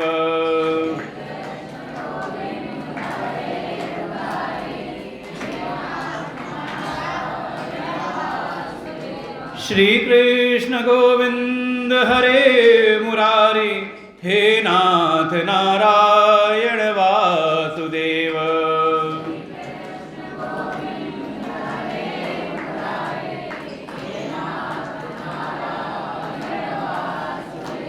श्री कृष्ण गोविंद हरे मुरारी, हे नाथ नारायण वासुदेव।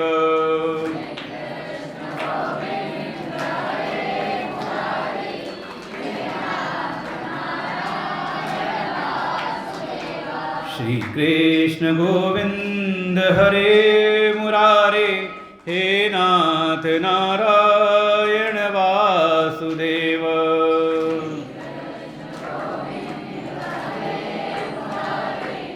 हे नाथ नारायण वासुदेव।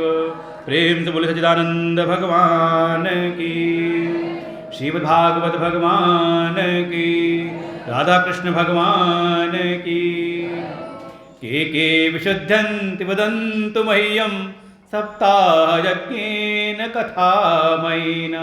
कृपालुभिर्लोकहितं विचार्य प्रकाशित कोऽपि नवीन मार्ग। कुमारावचु ये मानवा पापकृतस्तु सर्वदा सदा दुराचाररता विमार्गगा। क्रोधाग्निदग्धा कुटिलाश्च कामिना सप्ताहयज्ञेन कलौ पुनन्ति ते। जब श्रीमद्भागवत महापुराण के आध्यात्मिक लाभ को उद्घाटित किया, सत कुमार के माध्यम से सूत जी ने शौनक आदि ऋषियों के समक्ष, शौनक आदि ऋषियों ने पूछा, हे सूत जी, इस कथा के द्वारा कौन से पापियों का भी उद्धार हो जाता है, हम ये भी जानना चाहते हैं। ये परम कल्याण करने वाली कथा, ये मोक्षदायिनी कथा कोई श्रद्धा भाव से सुने, कोई प्रेमी भक्त हो, कोई सज्जन हो, उसका तो ये कथा कल्याण करती है, तो ये कथा क्या पापियों का भी उद्धार कर देती है? सूत जी ने कहा, हे शौनक आदि ऋषियों, आप कल्पना नहीं कर सकते। और वर्णन किया जो शरद कुमार ने सुनाया उस सभा में, ये मानवा पाप कृतस्तु सर्वदा। अरे ये श्रीमद् भागवत महापुराण की तो ऐसी महिमा है कि कोई पापियों में भी महापापी हो। पाप कृतस्तु सर्वदा, जो सदा सर्वदा पाप कर्म में ही रत रहता हो, अगर भूले भटके वो भी ये कथा सुन ले तो इस कलयुग के प्रभावों से वो मुक्त हो जाता है। कलौ पुनन्ति ते, इस कलयुग में भी ये कथा उसको भी परम पवित्र कर देती है। अतते कीर्तिष्याम इतिहासम पुरातनम। हे ऋषियों, आपको मैं एक प्राचीन इतिहास सुनाता हूं। तुंगभद्रा तटे पूर्वम अभूत पत्तनम उत्तमम, यत्र वर्णा धर्मेण सत्य सत्य कर्म तत्परा। कथा सुनाई इतिहास की। जिसका फोन बजा धुंधकारी उसी के ऊपर जाएगा, समझ लेना। हम भेज रहे धुंधकारी की कथा शुरू होने वाली है। अब घर में खटपट होगी तो हमसे मत कहना कि रात में दरवाजा खट खट खट खट कर रहा था। धुंधकारी की कथा शुरू हुई और विघ्न उत्पन्न किया तो धुंधकारी कथा से निकल के वही जाएगा सीधे। तुरंत बंद कर लो जिसका भी हो। तुंगभद्रा तटे का, तुंगभद्रा नदी के तट पर, तुंगभद्रा नदी कहा ये भी कर्नाटक में है, दक्षिण भारत में। वहीं पर हमारी एक पीठ है, श्रृंगेरी पीठ, और उसी पीठ से हम सब संबद्ध हैं क्योंकि हमारे गुरुदेव की वही परंपरा है। सरस्वती नामा जो संन्यास परंपरा है वो श्रृंगेरी पीठ से ही चलती है। तो वहीं से कथा है हमारी, समझ लो परंपरा से ही। तुंगभद्रा तट पर एक ब्राह्मण, वर्णन किया सभी वर्ण के लोग रहते हैं। वर्णाश्रम निज निज धर्म का, सब अपने अपने वर्ण आश्रम निज निज जो उनके कुल की परंपरा के जो भी स्वधर्म हैं उनका पालन करते हैं। वहीं पर एक ब्राह्मण है, नाम है आत्मदेव। सर्ववेद विशारदः, वेदों के ज्ञाता हैं, वेदों में परम निष्णात हैं, श्रुति स्मृति सब में परम पारंगत हैं, जैसे कोई दूसरा सूर्य ही हो, ऐसा उनका ज्ञान है। गृहस्थ हैं, विवाह हुआ, पत्नी है, पत्नी का नाम है धुंधली। अभी धुंध का समय था ना, धुंध सामने आ जाए तो कई बार आंखों में भी ऐसी धुंध, एक कुछ झिल्ली सी आ जाती है तो साफ दिखता नहीं।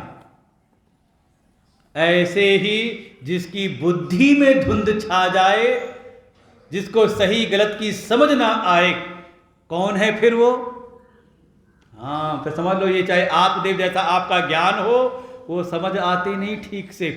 पत्नी है धुंधली, वर्णन किया इसका भी, कैसी है तो कहा सौभाग्य स्थापिका नित्यम सुंदरी शुक्लोद्भवा, बहुत सुंदर है, अच्छे कुल में इसका जन्म हुआ है, लेकिन जिद्दी बहुत है। स्ववाक्य एक बार जो कह दिया तो पंचों की राय सर माथे पर और खूंटा मेरा सब ठीक है। लोक वार्ता रतः क्रूरः प्रायशो बहुजल्पिका शूरा चह गृहकृत्येषु कृपणा कलह प्रिया। घर के कार्यों में बड़ी कुशल है, कैसे घर का प्रबंध करना है, कैसे रसोई बनानी है, कैसे व्यवस्था करनी है, सब में बड़ी कुशल है, लेकिन साथ ही कृपण है, कंजूस है और कलह प्रिय। लोक वार्ता रतः, इसको दुनिया की चर्चा करने में बड़ा मजा आता है। घर के काम सब ठीक ठाक हो जाए, पति देवता गए अपने कार्य पर, फिर इसने लगाई अपनी खटिया दरवाजे पर, दो चार और आ गई मोहल्ले की, उसके बाद फिर उसके घर में क्या हुआ, उसके घर क्यों भीड़ लगी थी, उसके यहाँ क्या हुआ, उसकी बहू, उसकी बेटी, उसका बेटा, किसकी चर्चा? लोक वार्ता, भगवत वार्ता में नहीं। कहा भगवान को क्यों परेशान करना, भगवान को रहने दो आराम से, थोड़ी दुनिया की चर्चा कर लो। उसको बड़ी रुचि आती है बात करने में, दुनिया की बातें चर्चा करने में। आपकी बात नहीं कर रहे हैं, धुंधली की बात हो रही है। आपको ऐसा ना लगे कि हमको कह रहे हैं। कोई हो पड़ोस में तो समझ जाना कि कौन है वो, ठीक है। नहीं तो कई बार क्या होता है, जिसके मन में कुछ चर्चा होती ना इधर उधर की, कोई बात जान ले, उसको होता है कोई मिले उसको सुनाओ तुरंत, अरे सुन सुन, जब कोई आए तो कान में उंगली बंद डाल लेना, कहना नहीं नहीं केवल भगवत वार्ता हो, भगवान का नाम हो तो सुनने को तैयार हैं। ये देखो ऐसे होता है, एक ने उठाया कूड़ा, वो होती ना, वो क्या होती, वो जेसीबी, वो कूड़ा उठाती है, लेके जाती है, उधर डाल देती है। तो ऐसे ही जब कोई देवी आए या कोई देवता आए, इधर की बात उठाई, चल चल तुझको एक काम की बात बताते हैं, समझ जाना, उधर का कूड़ा आकर के आपके भीतर डालने आ रहा है, तो कान, कूड़ा जाने का रास्ता यही है, कान बंद कर लेना, कहना हाँ हाँ ठीक है, आप जो कह रहे हो ठीक कह रहे हो, सुनना मत। लेकिन इसको बड़ी अच्छा, देखो कोई सुनेगा तो परिणाम क्या होगा? कलह प्रिय, फिर कभी ना कभी झगड़ा भी होगा। दोनों बड़े आराम से रहते हैं, घर में कोई कमी नहीं, लेकिन एक ही दुख है, कोई संतान नहीं। अपनी अर्जित संपत्ति का आधा धन उसने लगा दिया धर्म कार्यों में, लेकिन फिर भी कोई संतान हुई नहीं। एक दिन ब्राह्मण देवता इसी दुख से दुखी हो करके घर से निकल पड़े, चले गए जंगल में, वहाँ एक सरोवर है, वहीं दुखी होकर के रोने लगे, अपने भाग्य को कोसने लगे। संजोग कोई यति महात्मा भ्रमण करते करते आए सरोवर पर, अपने हाथ पैरों को धोया, प्रक्षालन किया, कुछ जल का पान किया। जब कुछ राहत मिली तो नजर गई, वो बगल में देखा, लक्षणों से कोई ब्राह्मण देवता लगते हैं, लेकिन ये रो क्यों रहे हैं?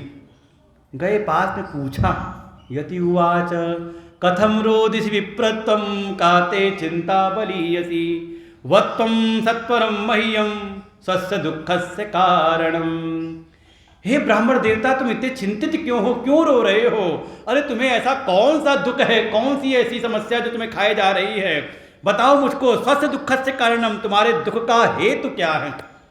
जब इतने आत्मी भाव से पूछा तो ब्राह्मण देवता तो फूट पड़े। अरे महात्मा जी क्या बताओ, किम ब्रवीषि विषय दुखम पूर्व पापेन संचितम।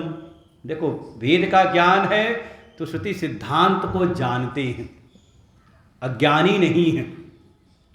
क्या? सीधे कहा, अरे मैं क्या बताऊं अपने दुखों का कारण, पूर्व पापेन संचितम, ये मेरे ही पूर्व जन्म के पाप, संचित पाप हैं जो मुझको दुखी कर रहे हैं। मदीयः पूर्व जातोयम, मेरे द्वारा ही, समझो इस संसार में अगर दुख है तो उसका कारण बाहर नहीं है, अपने भीतर है। काहु न को सुख दुख कर ताता, निजकृत कर्म भोग सब भ्राता। वास्तव में ये सुख दुख कोई बाहर वाला नहीं देता, बल्कि ये हमारे ही अर्जित कर्म है। अगर जीवन में सुख है तो हमारे पुण्य, कोई पूर्व के कर्म हैं, और दुख है तो वो भी हमारे ही अर्जित कर्म है। क्या कहूं, धिक जीवितम प्रदाहीनम, मैं कैसा अभागा हो गया हूं, मेरे जीवन को धिक्कार है, मेरे धन ऐश्वर्य को धिक्कार है। दिग्धनम चानपत्यस्य, कोई संतान नहीं मेरे यहाँ, और तो और पालेते या मया धेनु सा बंध्या सर्वथा भवेत, मैं कितना भागा, मेरी तो कोई संतान नहीं, मैंने गाय पाली, गाय भी बंध्या निकल गई। मैं पेड़ लगाता हूं, फल नहीं आता, कोई फल बाजार से ले आऊं तो शीघ्र उसमें कीड़े पड़ जाते हैं। ऐसा मैं अभागा, ऐसा मैं पापी हूं, अपने पापों का ही फल भोग रहा हूं। उन महात्मा जी ने देखा, सोचा कोई समस्याओं का मारा है, कुछ सांत्वना दी जाए। उन्होंने कहा, अरे मुंचा ज्ञानम प्रदान, समझ गए कोई बड़े विवेक की बात कर रहा है, कर्म की बात कर रहा है, तो कोई नासमझ नहीं है। थोड़ा उसको उपदेश किया।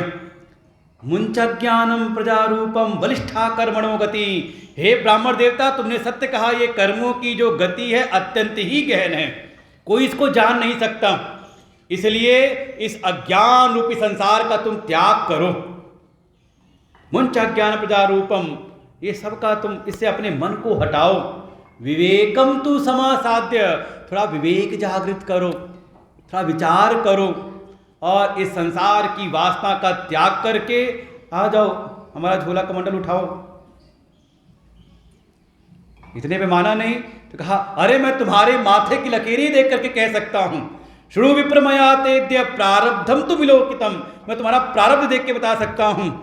सप्त जन्मावधि तब पुत्रो नैव च, इस जन्म क्या 7 जन्म भी तुम्हारे कोई पुत्र नहीं होने वाला। और क्यों दुखी हो रहे हो?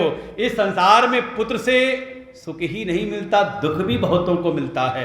संतते सगरह, राजा सगर के 60,000 पुत्र थे, उनको अपने पुत्रों के कारण दुख मिला। अवापांग पुरा यथा, एक राजा अंग थे, कथा आएगी भागवत में आगे, उनको अपने पुत्र वीर से दुख मिला। इसलिए रे मुंचाद्या कुटुंब आशा, इसलिए हे ब्राह्मण देवता, ये घर गृहस्थी में सुख की आशा को त्याग दो। और कहाँ जाओ? कहा गुरु जी का आश्रम है हरिद्वार में, वहां चले आओ। संन्यासे सर्वथा सुखम, संन्यास में ही सर्वथा सुख है, और कहीं सुख है ही नहीं। हर जगह कोई ना कोई आकर के छुपाता रहेगा आपको। संन्यास सर्व, लेकिन जब ये ऐसी बातें सुनी, कहा विवेकेन भवेत किम, आप भी यही कहते हो, गुरु जी कोई कुछ कृपा कर दो, आशीर्वाद कर दो, जो ये ज्ञानवान की बात ज़्यादा कोई सुनता नहीं। उसने भी कहा, ये विवेक लेकर के मैं क्या करूँगा? अरे आपको देना ही है तो पुत्रम देहि बलादपि, अगर कुछ देने का आपका मन है तो मुझको पुत्र होने का आशीर्वाद दीजिए। अरे आप कहते हो संन्यास, पुत्र आदि सुख हीनोयम संन्यासा शुष्क एव ही, ये पुत्र पौत्र से रहित ये संन्यास का मार्ग तो बड़ा शुष्क है, बड़ा नीरस है। तो रस कहाँ पर है? तो कहा गृहस्था सरसो लोके पुत्र पौत्र समन्वितः, जब पुत्र पौत्र, जब कोई कंधे पे इधर से उछल कूद करे, कोई उधर से सर पकड़े, कोई चश्मा लेके भाग जाए, कोई मुंह में हाथ डाल के बत्तीसी निकाल के भाग जाए, उसका जो रस होता है वो आपको क्या पता है तो नहीं। ये गृहस्थ ही सरस है, बस मुझको पुत्र होने का आशीर्वाद दीजिए। और पकड़ लिए पैर, जो 7 जन्मों का लेखा जो को बता सकते हैं, वो कृपा करे, आशीर्वाद करे तो पुत्र भी हो जाएगा। पैर पकड़ लिए, अब तो मैं आपके पैरों को छोड़ूंगा नहीं जब तक पुत्र होने का आशीर्वाद नहीं दोगे। अब करते क्या ना करते, महात्मा जी ने झोली में हाथ डाला, एक फल निकाला, ले अपनी पत्नी को खिला देना। 1 वर्ष तक सत्यम शौचम दया दानम एक भक्तम तु भोजनम। ऐसे नियम संयम से रहेगी तो वर्षावधि, एक वर्ष की अवधि में ही उसको एक गुणवान पुत्र की प्राप्ति होगी। नियम वो बताए जो वो बिल्कुल करती नहीं थी। बड़े खुशी खुशी वो फल लेके गए अपनी पत्नी के पास में और दिया उसको फल, कहा इस फल को खा लेना, महात्मा जी ने दिया है और कहा है गारंटी ली है वर्षावधि, एक वर्ष के अंदर ही। नहीं होगा तो फिर पकड़ लेंगे महात्मा जी को। दुनिया की गारंटी नहीं चलती तो महात्माओं के पास पकड़ लेते। ऐसा था कहा है और खिलाया नहीं, चले गए, पोथी पत्रा उठाया, कहीं चले गए जजमानी करने। वो पत्नी फल लेके बैठी थी, कोई इसकी बहन आ गई, अरे क्या चिंता कर रही है, एक फल क्यों ले रखा है। सारी जब कथा बताई, कहा अरे देख मेरे पति गए थे, पता नहीं महात्मा जी कौन थे, कैसे थे, उनसे फल ले आई है, कहे इसको खाने से गर्भ होगा। अरे उसने कहा ये तो अच्छी बात है, तेरे कोई संतान नहीं, अरे बस रहने दे, गर्भ होगा, पेट बढ़ जाएगा, स्वल्प भक्षम ततो अन्य, खाना अच्छा लगेगा नहीं, भूख कम हो जाएगी, फिर शक्ति रहेगी नहीं, घर के काम कैसे करूंगी, गृह कार्यम कथम भवेत। दैवाद घाटी प्रजेत ग्रामी, और संजोग से कहीं डकैतों का आक्रमण हो गया तो सब तो भाग जाएंगे, मैं ही पकड़ी जाऊंगी, पीटी जाऊंगी। और तो सुखवन्यवसेत गर्भ, और कहीं मैंने सुना है सुखदेव जी 9 वर्ष रह गए थे गर्भ में, ऐसे ही रह गया पेट में। तो वो क्या है, धुंधली, जिसको साफ साफ ना दिखाए, केवल उल्टी। कई बार कुछ लोग होते हैं, उनसे जब कोई बात करो तो हमेशा नकारात्मक विचार रखते हैं, उसका सकारात्मक क्या पहलू हो सकता है उस पर ध्यान नहीं जाता, हमेशा निगेटिव, ऐसा नहीं होता ऐसा हो जाएगा, ऐसा नहीं होता ऐसा हो जाएगा, बचना चाहिए। ऐसे ऐसे कहा। फिर उसके बाद क्या है, जन्म में दुख है, लालन पालने दुखम। उसके बाद फिर सूतक वूतक लग जाएगा, ननद आ जाएगी घर संभालने के लिए, और उसका ये लिखा है बिल्कुल साफ है, कोई हो तो ध्यान रखना। मंदायाम मई सर्वस्य ननंदा संहरे तदा, और जो मेरी ननद आवेगी उसका ध्यान मेरे घर के कामों पे कम रहेगा, मेरे घर की व्यवस्थाओं पे ज़्यादा रहेगा, और जाते जाते 2-4 तो उठा के ले ही जावेगी। कौन कह रही है, ये मत कहना भागवत में लिखा है, कौन कह रही है, वो धुंधली बुद्धि वाली, जिसकी बुद्धि में धुंध छाई हुई है, हाँ उसकी बात कह रहे हैं। ये मत कहना भागवत में ऐसा लिखा, ननद ऐसी होती हैं, ले आना लड़ने के लिए, झगड़ने के लिए। धुंधली कह रही है बात। उसकी बहन ने कहा कोई बात नहीं, तो अब तेरा ज्ञान तुझको मुबारक हो, चिंता ना कर, मेरे भी गर्व है, मेरे संतानें बहुत हैं, धन का भाव है, तू मेरे पति को धन दे देना, मैं अपना बच्चा तुझको दे दूंगी, तू बस नाटक कर ले गर्भवती होने का। कहा ये फल, कहा इसको गाय को खिला दे, तेरी गाय भी तो बांझ है ना, देख लेंगे महात्मा जी का आशीर्वाद कितना फलता है, महात्मा जी कितने पानी में है। ऐसे ही करके सब साठ गांठ कर ली, समय बीता, उसकी बहन के बच्चे को अपना बच्चा बना करके आ जाती है, और कुछ समय बाद उस गाय जिसको फल खिलाया था संत का प्रसाद, उससे भी बालक हुआ, नामकरण किया। जब नाम रखने को तो बड़े प्रसन्न हो गए आत्मदेव, संत की कैसी कृपा हुई, 2 संतान। वो गाय से भी जो प्रकट हुआ वो भी मनुष्यों की आकृति का, बस कान उसके गाय के जैसे हैं, उसको भी अपना बालक समझ करके पालन पोषण करने लगे। नाम रखने का समय आया तो मन था नाम रखो कुछ, रामदेव, श्यामदेव, वामदेव, आत्मदेव नाम है, तो वो धुंधली ने कहा बस ठीक है अपना मुंह बंद रखो। हो जाती ना जिद्दी, सब आके स्थापिका, पेट में घर में धारण करूं मैं, पालू पोसूं मैं, मल मूत्र साफ करूं मैं, नाम तुम्हारा चलेगा, बस मुंह बंद रखो अपना। तो पूछा आत्मदेव ने, फिर देवी बताओ फिर कैसा नाम रहेगा। कहा मेरा नाम चलेगा, मेरा नाम है धुंधली, तो मेरे बेटे का नाम होगा धुंधकारी। आत्मदेव ने बहस नहीं की, मनी मन स्वीकार कर लिया। कहा ये दूसरा गाय का बच्चा भी तो मेरा ही अपना है। बड़े प्यार से उसका नाम रखा गोकर्ण। और देखो जैसा कारण वैसा कार्य, जहां छल है कपट है वो धुंधकारी महादुष्ट निकला, और जहां संत की कृपा है, श्रद्धा रूपी गौ हैं, वास्तव में संत का अगर प्रसाद है, संत का आशीर्वाद है, संत की कृपा है, उसको कहाँ धारण करें, तो कहा धुंधली बुद्धि से धारण ना करें, बल्कि उसको श्रद्धा बुद्धि से धारण करो, तब वो फलीभूत होती है। और देखो संत का वचन भी गलत नहीं हुआ और उनका आशीर्वाद भी निरर्थक नहीं गया। संत का वचन था, सप्त जन्मावधि तब पुत्रो नहीं बचा, नहीं बचा, 7 जन्मों में तुम्हारे कोई पुत्र नहीं होने वाला। तो कब मिथ्या हुआ वो का, वो भी सार्थक हुआ, एक पुत्र उसको नहीं हुआ। लेकिन जो प्रसाद दिया था, फल दिया था, परिणाम उसके भीतर तो आह्लाद है ना कि मेरे यहाँ 2 संतानें हो गई हैं। समझो, ये संतों की जो कृपा होती किस रूप में आती है, उसको श्रद्धा से जानना पड़ता है, विवेक बुद्धि से समझना पड़ता है। आप अपनी धुंधली बुद्धि से उसको नहीं जान सकते। धीरे धीरे दोनों बड़े हुए। कियत कालेन तौ जातो तरुणौ तनयाभौ गोकर्ण पंडितो ज्ञानी धुंधकारी महाखलः। गोकर्ण तो महापंडित महाज्ञानी हुए, संत स्वरूप हो गए, और धुंधकारी महादुष्ट हुआ। वैश्यों के संग में, कुसंगियों के संग में मांस मदिरा सब सेवन करने लगा। शव हंसते न, कहीं शव के हाथ में कुछ रखा उसको भी खा लेता है। धीरे धीरे जुए में, वैश्याओं के संग में अपने घर की सारी संपत्ति नष्ट कर दी। तत्पिता कृपणा प्रोचई धनहीनो रुरोध। जब सारी संपत्ति क्षीण कर दी, तब ये जो आत्मदेव हैं, कृपण हैं, उनको बहुत दुख हुआ। समझो, समय रहते अपने धन को सार्थक कर लो, नहीं करोगे तो यही स्थिति होती है।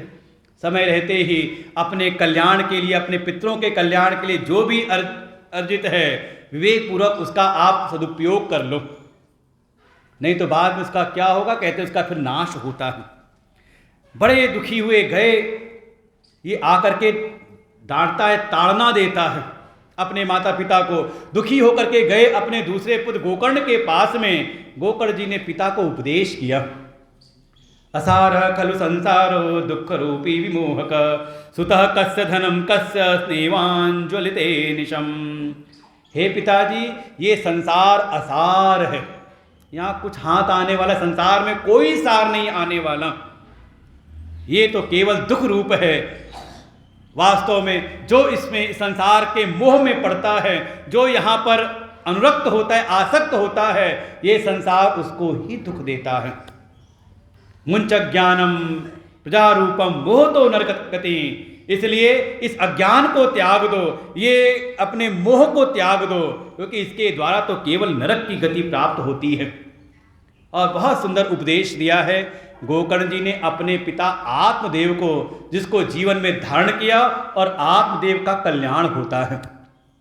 गोकर्णवाच देहे सीमासुधिरोभिमतिं तुजत्वं जाया सुतादिषु सदा ममतां विमुञ्च पश्यानिशं जगदिदं क्षणभङ्गनिष्ठं वैराग्यरागरसिको भवभक्तिनिष्ठ धर्मं भजस सत्तं त्यज लोकधर्मान् सेव ससाधुपुरुषान् जहि कामतृष्णाम् अन्यस्य दोषगुणचिन्तनमाशु मुक्त्वा सेवा कथारसमो नितरां पिबत्वम्। अंतिम सार तो यही कहा ये अपने देह आदि से अपनी ममता, इस जगत के पदार्थों से अपनी ममता, इसको त्याग दो। सद्धर्म का, भागवत धर्म का जीवन में पालन करो, और तत्काल ही ये अच्छा है, ये बुरा है। अन्यस्य गुण दोष चिंतनमाशु मुक्त्वा, ये दूसरे के गुण दोष के चिंतन से तत्काल मुक्त हो जाओ। अगर चिंतन करना है तो संतों के क्षण में जाकर के भगवान की कथा का सेवन करो, कथा का चिंतन करो, तत्व का चिंतन करो, इसी से कल्याण है। और ऐसा ही जाकर के आत्मदेव ने किया, इनका कल्याण होता है। इधर धुंधकारी आया, अपनी माता को ताड़ित करता है, माँ ने जाके कुएं में छलांग लगा के प्राण त्याग दिया। गोकर्ण जी तीर्थ यात्रा पर गए, ये धुंधकारी ने जिन वैश्याओं के संग में था उनको घर में बसा लिया, पंच पंड वधु, उनको ही अपने घर में बसाया। रोज लाकर के उनको धन संपत्ति देता है, चोरी करता है, डाका डालता है। एक दिन उन 5 वैश्याओं ने इसको सोते समय मारा और आंगन में ही गाड़ दिया, और सारी संपत्ति लेकर के चंपत हो गई। और बड़ा यातना दे करके, मरता नहीं है तो जलते हुए अंगारे, तप्त अंगार समूहाश्च, जलते हुए अंगारे उसके मुख में भर दिए। ऐसे जब तड़प करके प्राण त्यागा, अपने पूर्व के पाप कर्मों के कारण घोर पेट बनता है। कभी तीर्थ यात्रा करते हुए आए गोकर्ण जी अपनी मातृभूमि अपने उस गांव में आए, आकर के रात्रि में अपने आंगन में शयन करते हैं। अचानक उनको लगा जैसे कोई दुर्गति को प्राप्त जीव उनकी ओर आ रहा है। कभी आग का रूप लेकर के गोला बन जाता है, कभी भेड़, कभी भैंसा, कभी देवता। गोकर्ण जी डरते नहीं। आपके सामने हो तो कल्पना करो, किसी दिन कमरे में सो रहे हैं और रात में खिड़की खिट खिट खिट खिट खिट खिट खिट खिट खिट खिट करे, क्या स्थिति होगी। जय हनुमान ज्ञान गुण सागर, जय कपीस तिहुँ लोक उजागर, भूत पिशाच निकट नहीं आवे, महावीर जब नाम सुनावे। समझ लो कहीं ना कहीं भक्ति निष्ठा में कमी है, मंत्र निष्ठा में कहीं ना कहीं कमी है, सदगुरु कृपा पर कहीं कमी है। अगर भक्ति निष्ठा है तो भाव ये हो, तुम रक्षक काहू को डरना। हे प्रभु, जब आप मेरे रक्षक हैं तो मैं किस बात से डरूं। और ऐसा कोई निर्भय हो जाए तो ऐसी कोई दुर्गति को प्राप्त भी कोई आत्मा होगी, जीवात्मा होगी, तो वो भी बाधक नहीं बनती बल्कि वो भी सहायक बन जाती है। प्रमाण है गोस्वामी तुलसीदास जी, जिनको हनुमान जी का पता बताया एक प्रेत ने। समझो अपने जीवन को, यही भक्ति निष्ठा है जो हमें निर्भय बनाती है। और देह निष्ठा हो जाए तो आत्मनिष्ठा हमें निर्भय करती है, और जितनी मात्रा में देह निष्ठा रहेगी उतनी मात्रा में आपको भयाक्रांत करेगी। गोकर्ण जी डरते नहीं, समझ गए कोई दुर्गति को प्राप्त जीव है। पूछते तू कौन है, बोल नहीं पाता, तब अपने कमंडल से जल लिया, अभिमंत्रित करके उसकी ओर फेंका है। तब वो बोल पड़ा, अहम भ्राता तदीयोस्मि धुंधकारी नामतः। अरे गोकर्ण, मैं आपका भाई धुंधकारी हूं। अपने किए हुए पापों का, स्वकियेन पापेन, अपने किए हुए पापों के कारण मेरी दुर्गति हुई है। गोकर्ण जी को बड़ा आश्चर्य हुआ, अरे मैंने तो तुम्हारे निमित्त, मैंने सब सूचना सबकी मिली, सबके निमित्त मैंने गया आदि तीर्थों मैंने श्राद्ध किया था, फिर भी तुम्हारी ऐसी दुर्गति। प्रेत ने कहा, गया श्राद्ध शतेनापि मुक्तिर्मे न भविष्यति, उपायम अपरम कंचित तम विचारे सांप्रतम। हे गोकर्ण जी, किसी के छोटे मोटे हल्के पाप हों तब वो गया आदि में श्राद्ध करने से उन पापों से तर जाता है, मुक्त हो जाता है। लेकिन मेरे जो पाप हैं, आप गया में एक क्या 100 श्राद्ध करें, 100 बार श्राद्ध करें तो भी मेरी मुक्ति संभव नहीं। आप कोई और उपाय विचार करिए। तब गोकर्ण जी ने प्रातः काल संध्या वंदन के समय अपने इष्ट, अपने आराध्य सूर्य नारायण भगवान को आवाहित किया, स्तंभित किया। सूर्य नारायण भगवान ने उपाय बताया। श्रीमद्भागवतान् मुक्ति सप्ताहं वाचनं कुरु इति सूर्यवचः सर्वै धर्म रूपम तो विश्रुतम।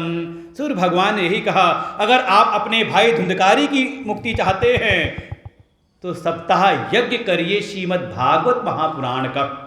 सारा विधि विधान के साथ में व्यवस्था की गई, मंडप सजाया गया, आचार्यों का वर्ण करके कथा प्रारंभ होती है, सारे नगर के वासी आते हैं। वो धुंधकारी भी आया, लेकिन प्रेत रूप है, ये स्थूल शरीर है नहीं, तो हवा का प्रवाह आता है तो उड़ जाता है, थोड़ा स्थिरता नहीं रहती। तब वो उसने देखा मंडप में ही एक बांस लगा था जिसमें 7 गांठें थी, नीचे से कुछ पोला था, जाके उसी छिद्र में बैठ गया। कथा सुनता है। पहले दिन की कथा विश्राम लेती है, जोर की कड़ाके की आवाज हुई, एक गांठ फट गई। दूसरे दिन दूसरी, तीसरे दिन तीसरी, ऐसे ही 7वें दिन कथा विश्राम के उपरांत 7वीं गांठ फटती है। दिव्य रूप धरो जात तुलसी दाम मंडित, पीतवासा घनश्यामो मुकुटी कुंडलान्वित। दिव्य रूप धर करके ये धुंधकारी सामने प्रकट हुआ। जैसे भगवान का स्वरूप है वैसे ही सारूप उसको प्राप्त हुआ। ननाम भ्रातरम सद्यो, जा करके धुंधकारी ने अपने भ्राता गोकर्ण को प्रणाम किया है। धन्या भागवती वार्ता प्रेत पीड़ा विनाशिनी। धन्य है श्रीमद् भागवत महापुराण की कथा, जो ऐसी दुर्गम प्रेत पीड़ा का भी नाश कर देती है। हमारे कुल में किसी की दुर्गति भी हो गई हो, अगर उसके निमित्त श्रीमद् भागवत कथा का स्मरण किया जाए तो उसका भी उद्धार, उसकी सद्गति, उसका भी परम कल्याण, उसकी भी भगवत गति हो जाती है। यही श्रीमद् भागवत महापुराण का दैवी लाभ है। भिद्यते हृदय ग्रंथि छिद्यन्ते सर्व संशयाः क्षीयन्ते चास्य कर्माणि सप्ताह श्रवणे कृतम। सप्ताह श्रवण मात्र से ही हृदय की सारी अज्ञान ग्रंथि अविद्या ग्रंथि कट जाती है, सारे कर्मों का क्षय नाश हो जाता है और उस जीव का, उस साधक श्रोता का परम कल्याण, उसका मोक्ष हो जाता है। ऐसी दिव्य परम पावनी कथा है, जब अवसर मिले तब सुने। और भौतिक लाभ तो यही है, जो श्रीमद् भागवत जी की शरण में रहता है उसके जीवन में भौतिक संपदाओं की भी कोई कमी नहीं रहती। ना हो तो महात्माओं को देख लो, कटाक्ष मत किया करो, उनके जीवन को देखा करो। जो चीज़ हमारे लिए दुर्लभ है उनके लिए सुलभ हो जाती है। कारण एकमात्र है उनकी भगवत निष्ठा। महाराज जी ने इसे प्रारंभ किया था, अरण्यास चिंतयन्तो माम ये जना पर्युपासते तेषां नित्याभियुक्तानां योगक्षेमं वहाम्यहम्। जो अनन्य भाव से भगवान का चिंतन करता है, उन पे ही अपनी निष्ठा बनाए रखता है, उनकी कृपा से उसके जीवन में जो उसके योग हैं, जो उसको प्राप्त नहीं है, अप्राप्त की प्राप्ति योग, और जो प्राप्त है उसकी रक्षा क्षेम, दोनों का वहन परमात्मा करते हैं। यही श्रीमद् भागवत का भौतिक लाभ है। उसके जीवन में भौतिक अभाव, भौतिक संकट उसके जीवन में नहीं व्यापता। दैहिक दैविक भौतिक तापा राम राज्य क्या हुई नहीं व्यापा। जिसके हृदय में भगवत शासन चल रहा हो, वास्तव में उसके जीवन में किसी प्रकार के कोई ताप नहीं रहते। ऐसे कल्याण हुआ। भगवान के पार्षद आए, ले जाने लगते हैं धुंधकारी के जीव को। भगवान का सारूप प्राप्त हुआ है। गोकर्ण जी ने रोका, अरे कथा तो इतने लोगों ने सुनी, विमान आप एक लेकर के आए। हरिदासों ने कहा, कथा तो सबने सुनी, श्रवणम तु कृतम सर्वहि न तथा मननम कृतम। सबने कथा तो सुनी, लेकिन जिस प्रकार से मनन धुंधकारी ने किया, जिस प्रकार से ध्यान धुंधकारी ने किया, वैसा किसी और ने नहीं किया।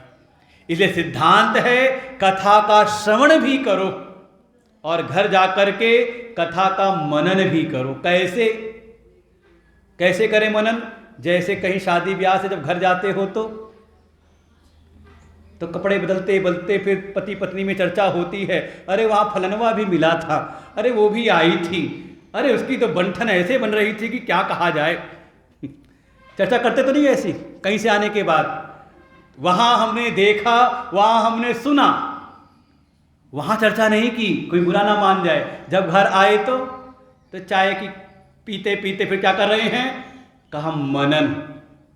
किसका मनन करना है? अब कथा सुन के जा रहे हो तो जो यहाँ सुना, घर जाकर के थोड़ी देर इसका मनन करना, चिंतन करना, और कोई सूत्र जीवन में अगर अच्छा लगे उसको जीवन में धारण करना, तो आपका परम कल्याण है। ऐसे ही जब कथा हुई और सिद्धांत दिया, कब कथा ये फलीभूत होती है? विश्वासो गुरुवाक्येषु स्वस्मिन् दीनत्व भावना मनोदोजयश्चैव कथायाम निश्चलामति। अपने भीतर दैन्य भाव, अल्पज्ञता का भाव और व्यास के प्रति सर्वज्ञता का भाव, उनके प्रति उनके वचनों पर दृढ़ विश्वास, और 7 दिवस अपने मन को मन के दोषों से रहित करते हुए, मन के दोषों पर विजय प्राप्त करके एकाग्र चित्त से कोई कथा श्रवण करे तो कथा में उसकी निश्चल मति होती है। उसके जीवन के दैहिक दैविक भौतिक सारे ताप मिटते हैं और उसको इस कथा का आध्यात्मिक, आधिदैविक और आधिभौतिक तीनों लाभ प्राप्त होते हैं। आख्यानमेतं परमं पवित्रं श्रुतं सकृद्वै विदभेदघौघं साध्ये प्रयुक्तं पितृप्तमावेत् नित्यं सुपाठाद पुनर्भवं च। और कोई इसको अपने पितरों के निमित्त श्रवण करे तो उनके पितरों को भी मुक्ति हो जाती है। वो इस संसार की गति से मुक्त हो जाते हैं, उनको दोबारा इस संसार सागर में नहीं आना पड़ता। ऐसा वर्णन करते हुए कथा के विधान बताए, कथा के नियम बताए। सबसे बड़ा नियम तो यही है, नियम अर्थात समय से आकर के एकाग्र चित्त होकर के कथा का श्रवण करें, श्रद्धा से युक्त होकर कथा का श्रवण करें। जन्मादशतोऽन्वयादितरतः चार्थेषु भिज्ञस्वराट् तेने ब्रह्महृदाययादिकवये मुह्यन्त्यत सूरयः तेजो वारिमिदां यथा विनिमयो यत्र सर्गो मृषा धाम्ना स्वेन सदा निरस्तकुहकं सत्यं परम धीमहि सत्यं परम धीमहि। कथा का प्रथम दिवस महात्म का दिन। हमने श्रीमद् भागवत महापुराण के महात्म का श्रवण किया और इसके उपरांत अब मूल कथा में हम प्रवेश करते हैं। तो कल प्रवेश करेंगे, आज पहला दिन था। पहला दिन व्यवस्थाओं का दिन होता है, हम सब उसमें लगे। लेकिन कल बिल्कुल ठीक समय से 2 बजे कथा प्रारंभ होगी, इसलिए समय से आए और समय से जाए कि नहीं, यही विधान है कथा का। इन्हीं शब्दों के साथ में ओम पूर्णमदः पूर्णमिदं पूर्णात् पूर्णमुदच्यते पूर्णस्य पूर्णमादाय पूर्णमेवावशिष्यते। ओम शांति शांति शांति। हरि ओम। श्री गुरुभ्यो नमः। हरि ओम। ये हम सबका सौभाग्य है कि पावन माघ मास में ये कथा हमें सुनने को प्राप्त हो रही है। नहीं तो कथा सुनने वाले लखनऊ रहे, वो चाहते तो लखनऊ आश्रम में भी कथा सुन सकते थे। ये कहीं ना कहीं हमारे श्री राधा कृष्ण भगवान की हम पर कृपा है कि उन्होंने कथा को आकर्षित कर लिया। उनका स्वभाव है कर्षण करना, खींच के हमारे इस मौली क्षेत्र में लेकर के आए हैं। किस लिए? हमारे कल्याण के लिए, पड़ोसी कल्याण के लिए नहीं। तो अपने कल्याण के साधन में समय से आकर के पूरा लाभ प्राप्त करें, स्वयं भी आए और अपने इष्ट मित्रों को भी इस पुण्य कार्य में, इस पूरी कार्य में सबको लगा के रखें। और भी जो आश्रम की व्यवस्थाएं हैं, आप देखिए कितना बढ़िया आश्रम का विस्तार हो रहा है।